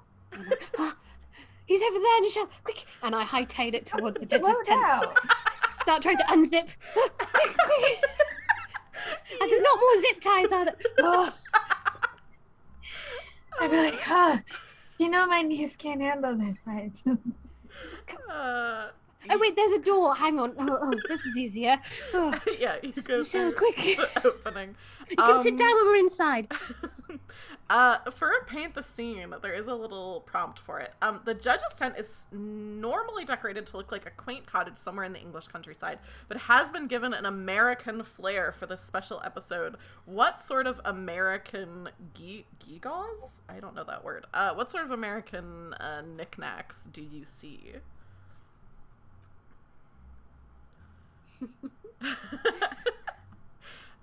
I'm trying to think as well what would be fun. Yeah, I'm trying to think of like stereotypical okay, American. I think there are. So they always have like little cupcake and cake displays and things. I think there's a cake decorated with little tiny monster trucks. And you know how you can make like those cupcakes that are like a flower pot with like crumbled chocolate soil. So they made like a little like monster truck rally, is it a derby race? Where like all the cars go around.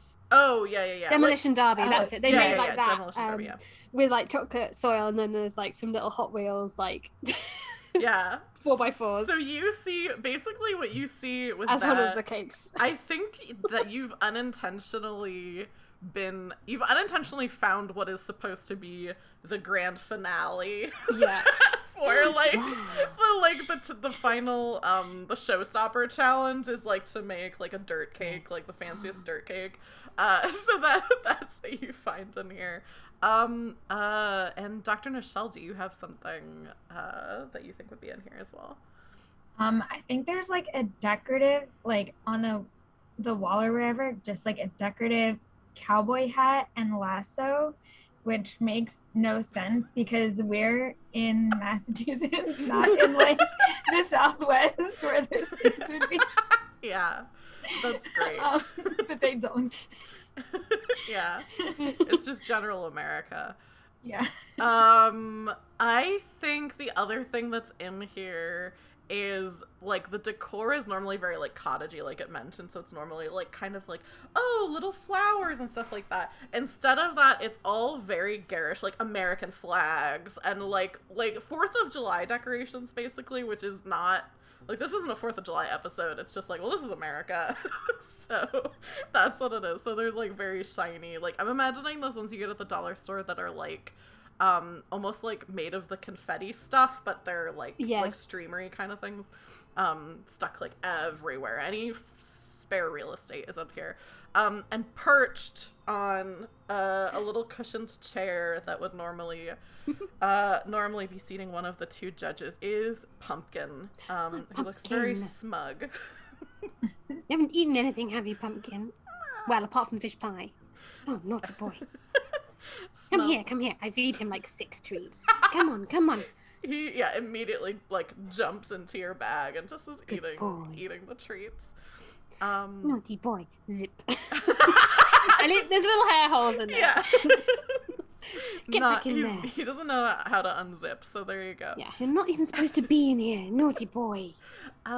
Is there anything that you want to check out while you're in this? Also, I'll say, so, Xavery, your mom just said she wanted an extra clue that is hidden that has nothing to do with the other clues. So I think we can all come up with something.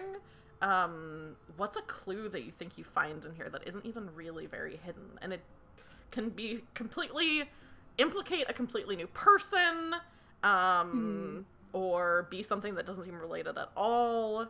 Something that you think would be funny, something that you think would be exciting. I'll try to think as well, but I wanna throw it over to you since I can see all of the ones that already exist, so I feel like it's, makes me a little biased. What have we got so far? We haven't got anything for Donna. Yeah, that's true. Yeah. Which could be quite amusing. Some leopard print something or other, maybe, or... yeah. I don't know. Xavier, any thoughts? Yeah, that's true. We don't have anything related to Donna. So, like, what is something that she would... That would, like, implicate her. Yeah, because she's not supposed to be in the judge. She's not a judge. No. Yeah. A visitor, basically. Yeah. I mean, this is... I don't even know if this is a clue or if it's just something juicy. But it could just be, like, a pair of, like a leopard print, like, thong that's in here. Like, a pair of underwear that's, like, kind of under the table. Oh, no. I don't really know how much of a clue that is, but it is. Yeah. It is wild. Yeah, that works. No wonder everyone's been annoyed at you, Paul. You've been doing this in the judge's tent. Do you want to tuck that in your bag? You know what, Nichelle? That one I think we should leave for Officer Cronut to find. Yeah, can we hand it? Yeah. Yeah. Officer!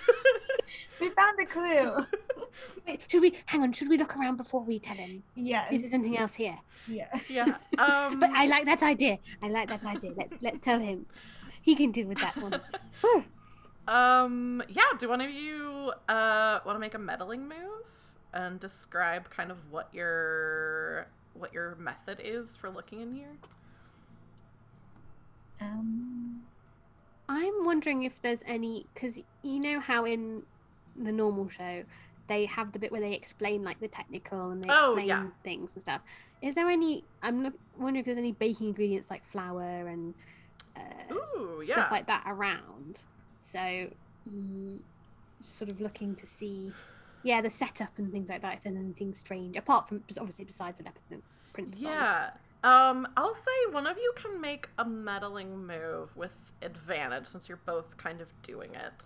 Do you want to do it, Xavier? Because I did the last one, and I'm still distracted with pumpkin. So. Okay. Yeah. I think if you want to use reason, I can't remember what your pluses are, but I think reason is one that you're. Reason. Yeah, I have a 1 in. Yeah. So I think this is a reason one. Okay. 7, 8.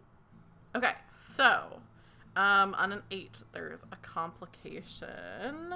I think I know what the clue is. The clue is... Ooh, I think the way the clue is delivered and the complication are kind of the same thing, which is you're kind of looking around in this tent, Dr. Nichelle, both of you, which is you're not supposed to be here. Like, very much not supposed to be here. You're kind of looking around. You hear the zzz sound as Officer... Ooh, is it good if it's Officer Cronin? I think it should actually be somebody else, because he's kind of on your side. Ooh, I think it's your friend Buck. Oh no. Unzips and comes in and kind of darkly says, you're not supposed to be in here. Oh, Buck, so glad you're here. We found something. I think so the clue I think that you get... ooh, actually, does this work with Buck? Hang on. I might have to choose a different clue.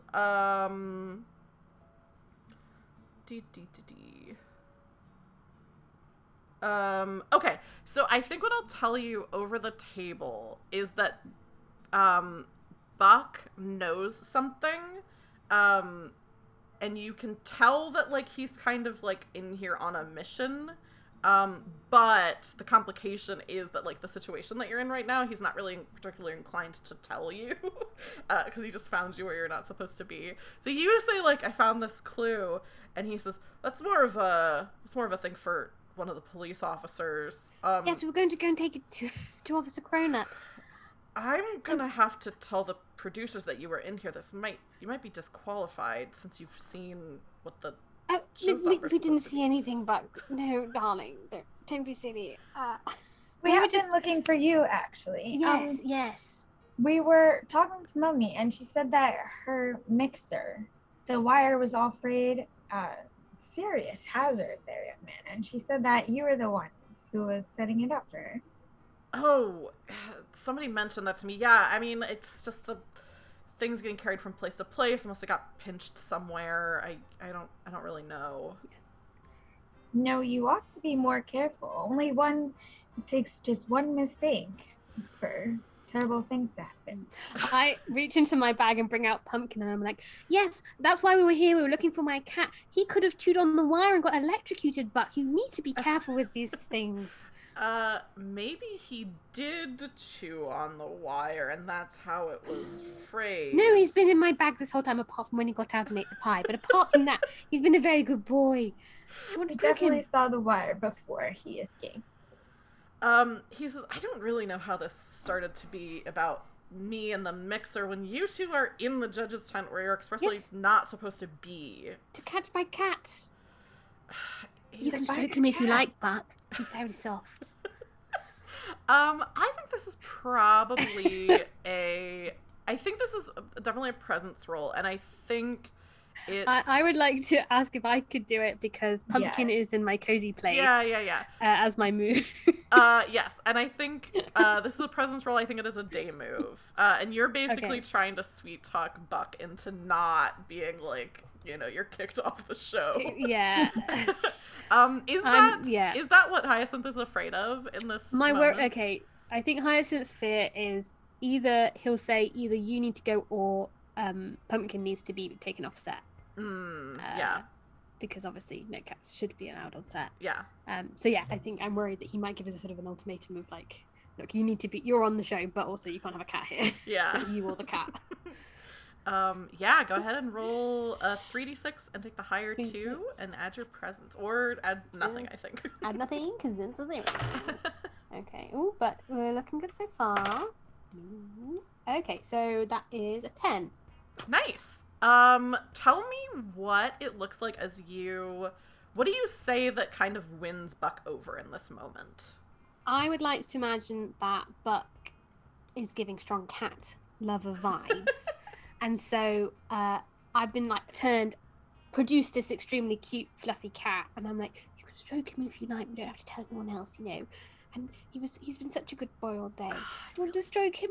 I shouldn't, but he looks so soft. You've been so busy. It's been such a scary and difficult day, Buck. Yeah, he loves a belly rub. Not all cats do.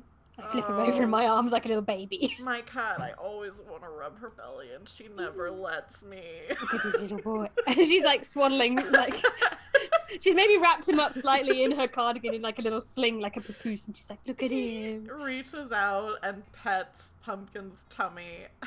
Yeah, and Pumpkin's like purring. He says, okay, well, I won't tell anyone you were in here. I was supposed to be looking for you anyway, because Officer Cronut told me to let you know that it was definitely poison is what killed Paul Revere. And that's the clue that he had. And he says, but we need to get out of here, because if anybody else sees you in here, I don't think having them pet your cat, I mean, if it was anybody but me, really, you having that cat in the first place would kind of you'd be in trouble. Oh, well, we don't need to tell anyone. We'll put him back in the bag now, and I put him back in the bag. And then I like get a Buck's tune and I'm like, thank you so much, young man. You've been so helpful. And I'll let you pet Pumpkin after we finished filming. Yeah, yes, we're off to see Officer. Oh, and I also give him like the pie, like the slice of my own pie that Hyacinth gave me. Oh, he takes it and he's like, oh, yes. Oh, I've barely eaten anything all day. The schedule has been terrible. He You need to make sure you eat, Bug. I produce more snacks. What do you like?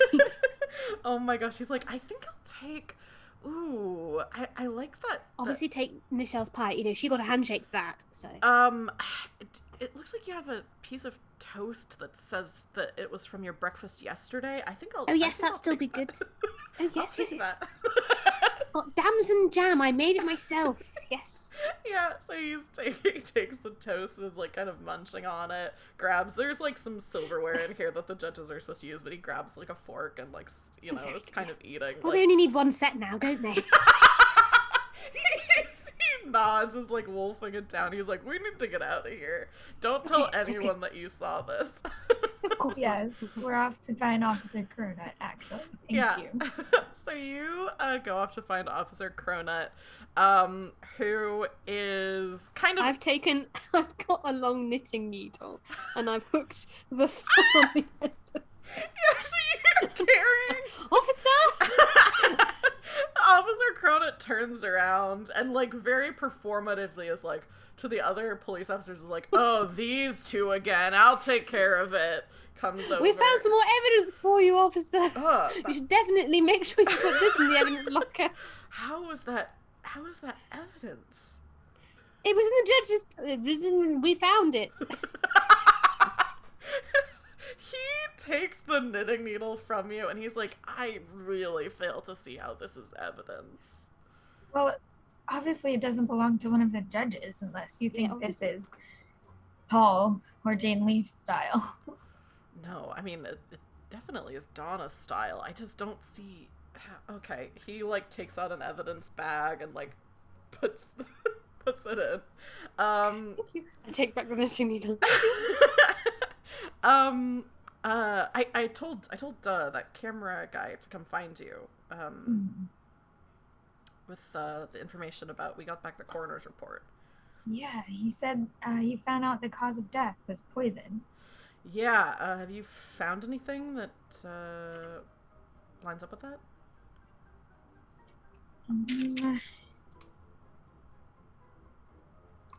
I mean, the sheep cake I whip out my phone and look at the picture. Were there any bite marks in it? I didn't really look at first because it's been thrown in the bin, but I don't suppose it's hard to tell if it's been eaten. I feel like we're getting, like, this is leading really perfectly into the theorize move, like with you two and Officer Cronut. So I'm gonna read how that move works for the benefit of anybody watching who hasn't played this game before, which is kind of starting to get into the end of our one-shot. When the Mavens have an open, freewheeling discussion about the solution to a mystery based on the clues they have uncovered and reach a consensus, roll plus the number of clues found, not including void clues, which you've found one void clue, minus the mystery's complexity. If you were running this mystery as like, as a short campaign or as not a short campaign, as something in like a larger campaign, or running it not as a one-shot, this mystery has a complexity of 7. I did cut out some of the people and locations, so I bumped it down to a complexity of 6. How many clues have you found? Tons of clues. We have Okay, so 8. we have... I've numbered them 8. Okay. in my notebook. So whenever you do make this roll, you will roll +2, because that negates the 6 from the complexity, and then you'll have 2 more in addition to that, which is pretty good. That's a lot of clues. So this can be a mix of in and out of character, talking about how to tie all these clues together. And I can chime in as Officer Cronut, who's also Imagine here. we're like slowly making our way back towards the main tent to like. Yeah. Oh, yeah. I like that a lot. So this is happening during like a very slow walk. I've linked my arm with him, like, walk me there. Now, Nichelle, we've got some good clues here. Have you got it? It's a good question. Officer. Was it poison? But there's a couple of different things that might not make sense if that was the case. The rope, for example. Why are his hands tied up? Yeah. So if it was that the sheet cake had been eaten, could be poison. But True. Would was he chucked in the eat bin. a sheet cake that had an obvious thread written Exactly. Now, in red eyes? exactly, Nichelle. That was my thought too. I mean, I would, but I'm not sure if he would. Waste not, want not, obviously. My theory is that, like, the way he was found was maybe not necessarily related to his death. I'm thinking that he was poisoned during, like, the judging, the taste test, like someone made something poison. And then when he was, like, getting up to stuff, Donna, she probably tied him up.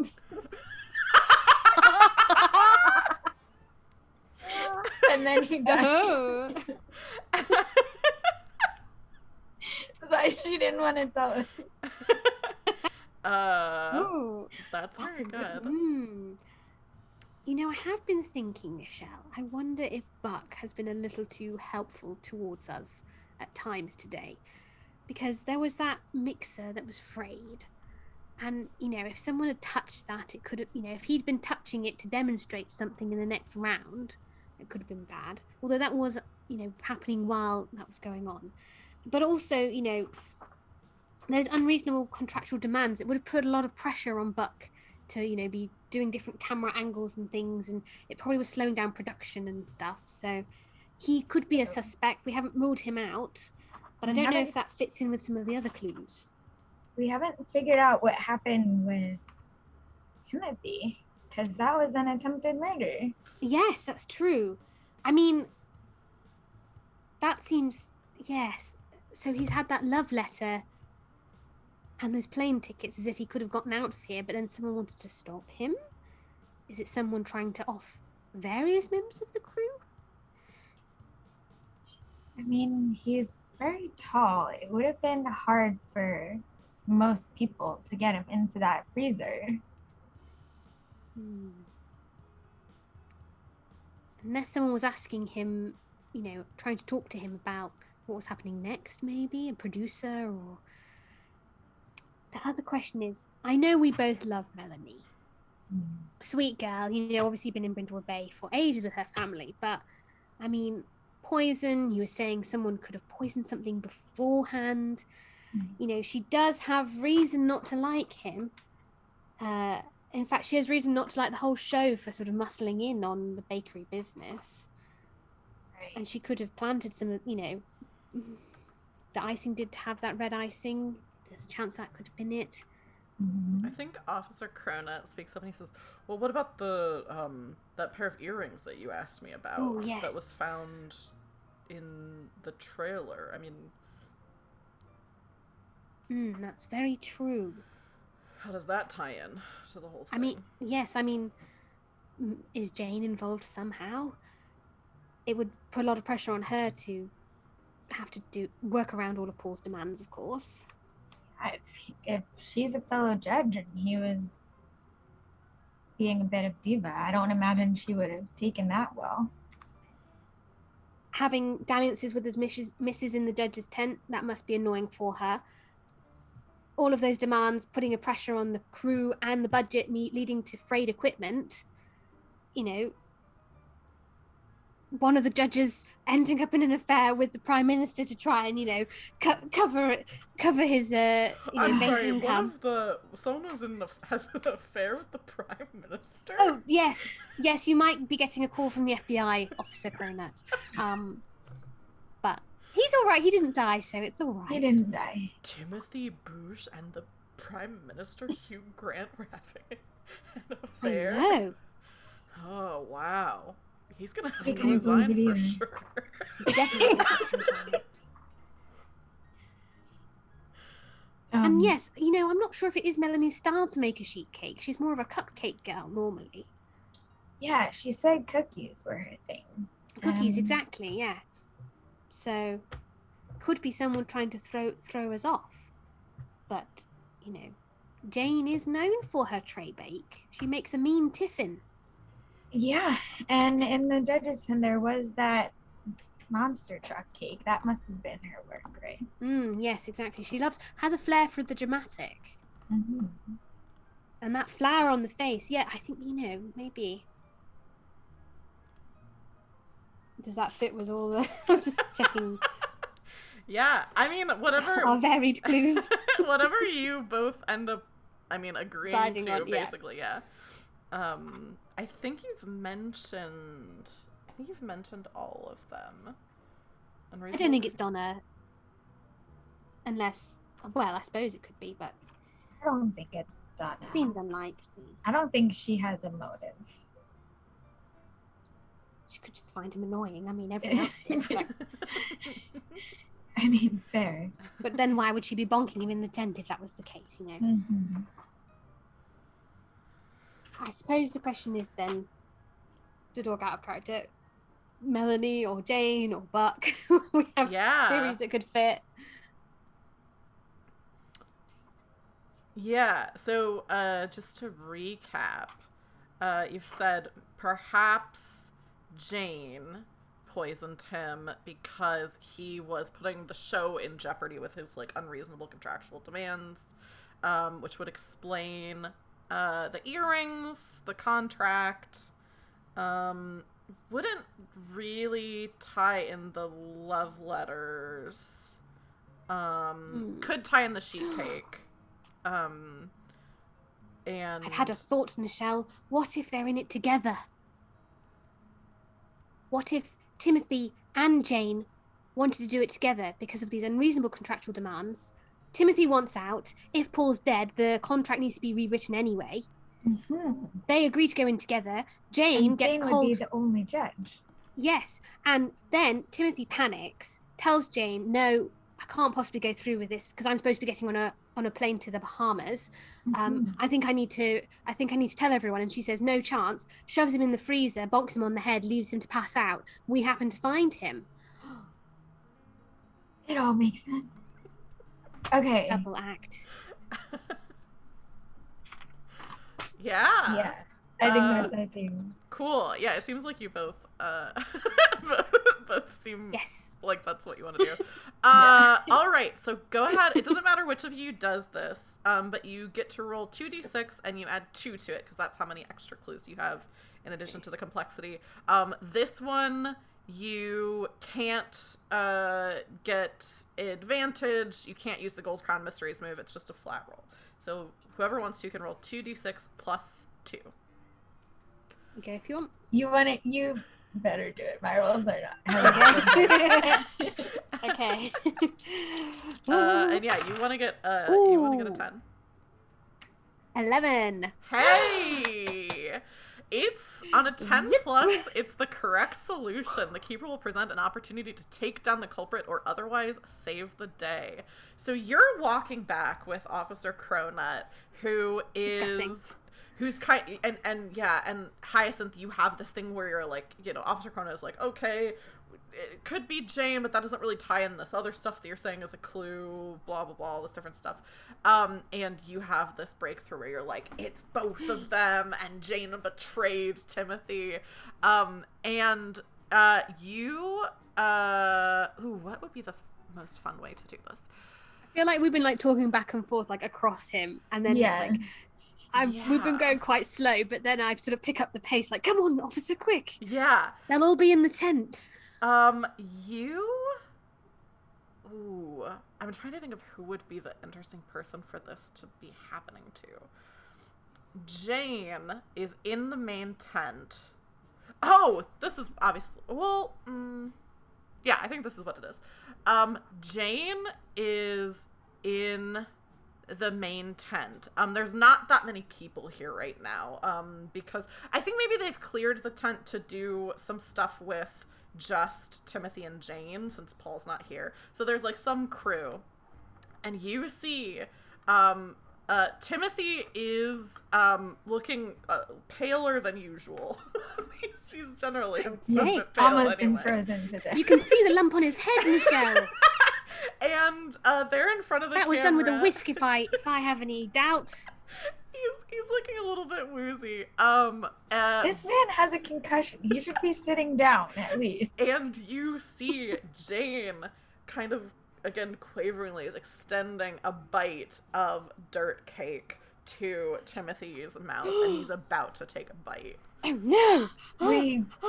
Can we like slap it out of her hand? Yeah, I think yeah. I want to grab from my bag one of my many works in progress knitting things that's still mostly a ball, and try and chuck the ball and needles at her to try and like knock.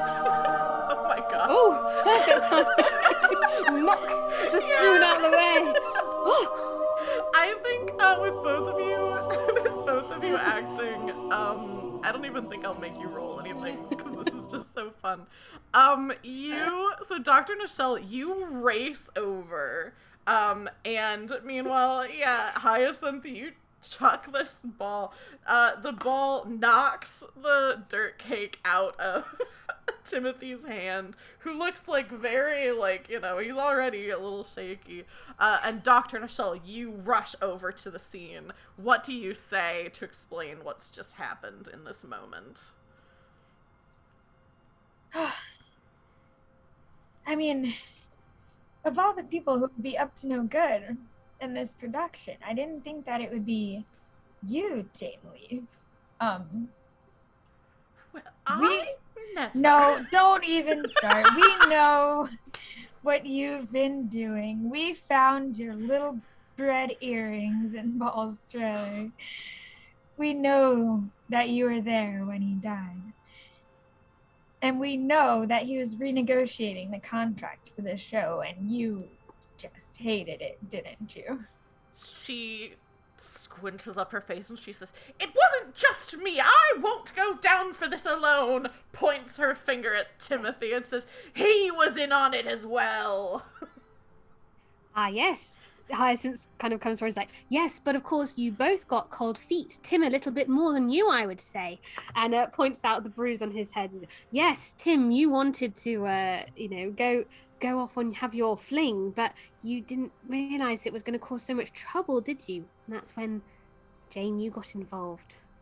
I look back over at Nichelle. He says, I thought it was just a why can I think of anything that would be in a walk-in freezer? I thought it was a pack of buttercream that fell on my head, but Jane, was it you? She looks like stricken. And they're both just kind of like looking at each other like everything's unraveling in this moment, their whole plan. The old double cross. Just like in the mysteries with Amanda Delacour. The mystery of the Hollywood starlet. Yes, exactly. Just like that, Nichelle. Yeah, Officer Cronin is already putting Jane Leaf Yeah. and Timothy Bruce in handcuffs.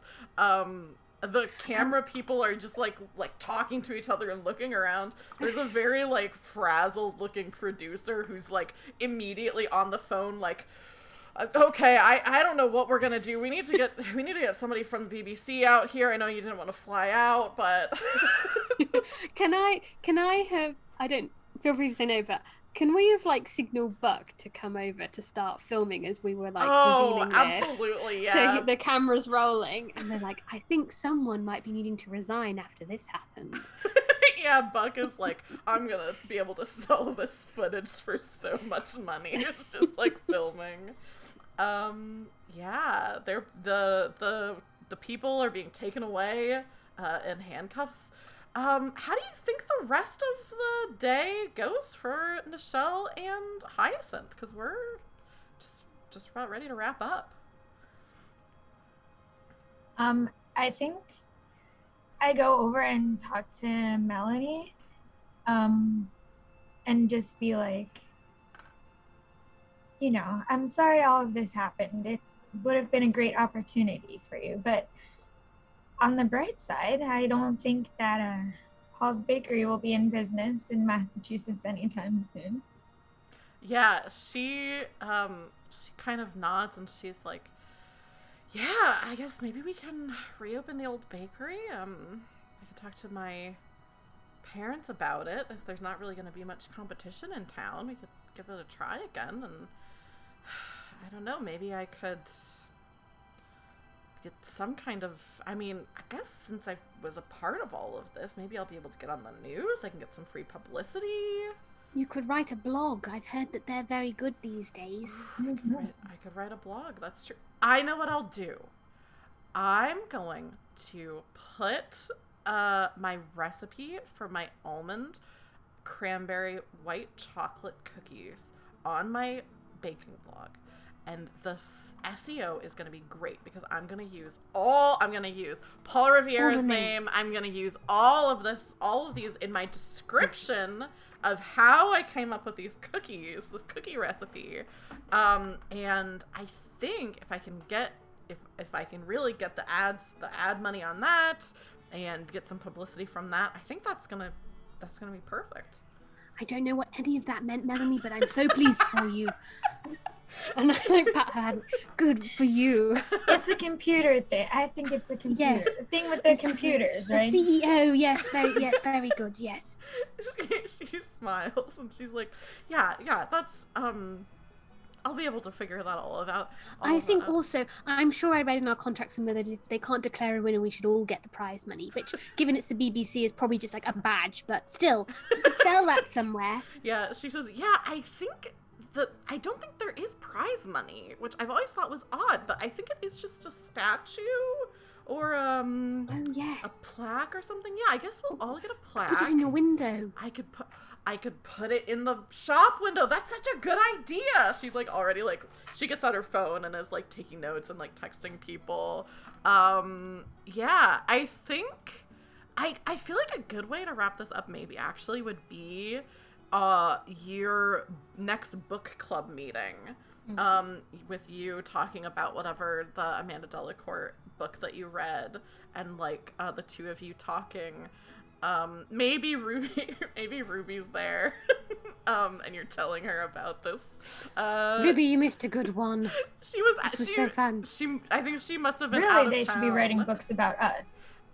I know you had to go to that dance contest, Ruby, but honestly, it was so fun. Yeah. I think I've ordered a little like online. I've asked one of my grandkids to order an online delivery from the bakery with all the goods and we're eating them. Because before the buildings opened up, they've started doing online delivery and stuff. Yeah. It's amazing. They just turned up at my door. They're so good. Where do you think you meet for the book club, and what do you think your meeting place looks like? I think that's a fun way to set the scene before we're done. I don't know if you could meet at like one of your houses. You could meet at like a bookstore, at the library. Oh, the library might be fun. Yeah, library would be fun. old lady to go to the library near me. Yeah. I've got my knitting out. I should think of a good set the scene question. What do you think? Ooh, what books do you? This doesn't have to be real books. What books do you think the library has put out? This is like sometime after the events of the mystery, because you've gotten the cookies and everything. What little display does the Brindlewood Bay Library have that's like referencing this most recent murder case? I mean, obviously there'll be an Amanda Delacour novel. Yeah. Have they just got all of the mystery books that are about poisoning? Yeah. Ooh, what do you think the title of the Amanda I think there should be a different one than the Hollywood Starlet that's about a poisoning that they would have out. While you're thinking of that, I think the other thing that's definitely out is Paul and Jane wrote a cookbook together, and like that's definitely on display. Yeah, yeah, that's what I. Yeah. For the mystery, it could be the Amanda Delacour and the drop dead delicious delicacies or something. Ooh, that's good. That's good. Yeah, Xavery, I didn't mean to take the idea that you had. No, that's good. That's what I was. Because I just picture her being at this like display and being like, "Don't buy this. You don't want this one." So you're kind of seated off to like the side. I'm like taking off the Paul and Jane cookbook and like putting on someone else. A different maybe maybe like you've printed out like Melanie's cookie recipe or something, so you're just like passing that out. So you're having your book club with Ruby, and I'm imagining it's just like that, like there's the entrance that you come in, and then like this little display, and then like off a little bit to the side of that is where you're all sitting and talking about your book club and like talking about the adventure that you just had. And yeah, is there any last thing that either of you want to have your character say or do before we wrap up? Little button. I think that's the end for me.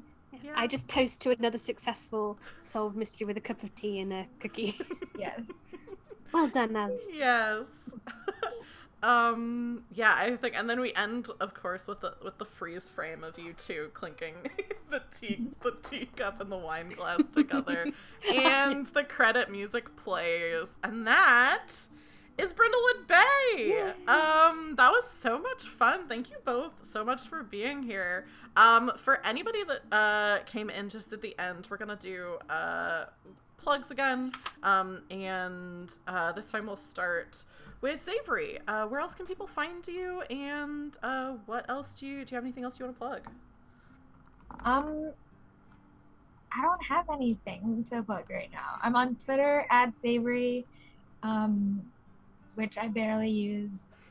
I just tweeted about how I watched the entire first season of American Vandal because I was in show. Oh, that's such a good show. It's very good. The perfect critique and satire of like the true crime genre, even though it's like so silly. It's very good. I love that show. Yeah. Philippa, what about you? Sure. So yeah, I'm Philippa. You can find me everywhere at Mort Philippa. So Twitter, TikTok, Itch.io, and YouTube. Although I just put shorts on there. Yeah, I talk about indie games over on TikTok, and I also have written a few myself over on Itch.io, including my most recent game, which is Be Our Guest, which is a little comedy one-shot game about being magically enchanted servants who've been turned into furniture and have to throw a big party. But yeah, all of my stuff is on there, and just search for Mort Philippa and you'll find me all over the place talking about games. Yeah. And then I'm Taylor. This is my Twitch channel that you're on right now, so if you enjoyed this and you're not already following, you can give me a follow. And also, you can follow me on YouTube to see previous one-shots that I've done. I think all of them except for the most recent one are on YouTube now. And I am trying to get followers for that, because if I get to 100 followers on YouTube, then I can have a vanity URL, which would be nice instead of just being a bunch of letters and numbers. And I'll have some more stuff to talk about. But I'm first going to, so I'm going to hop off of the Zoom call. If you two want to hang out for just a second so I can give you like a proper goodbye while I wrap up, after I wrap up with stream, that would be great. If you don't have time or need to go, that's totally fine. But for now, do you want to say goodbye to chat and goodbye to the YouTube pod? Hi. Shout out to my mom. Yes. Shout out to your mom, and of course, shout out to Peeps. And Peeps.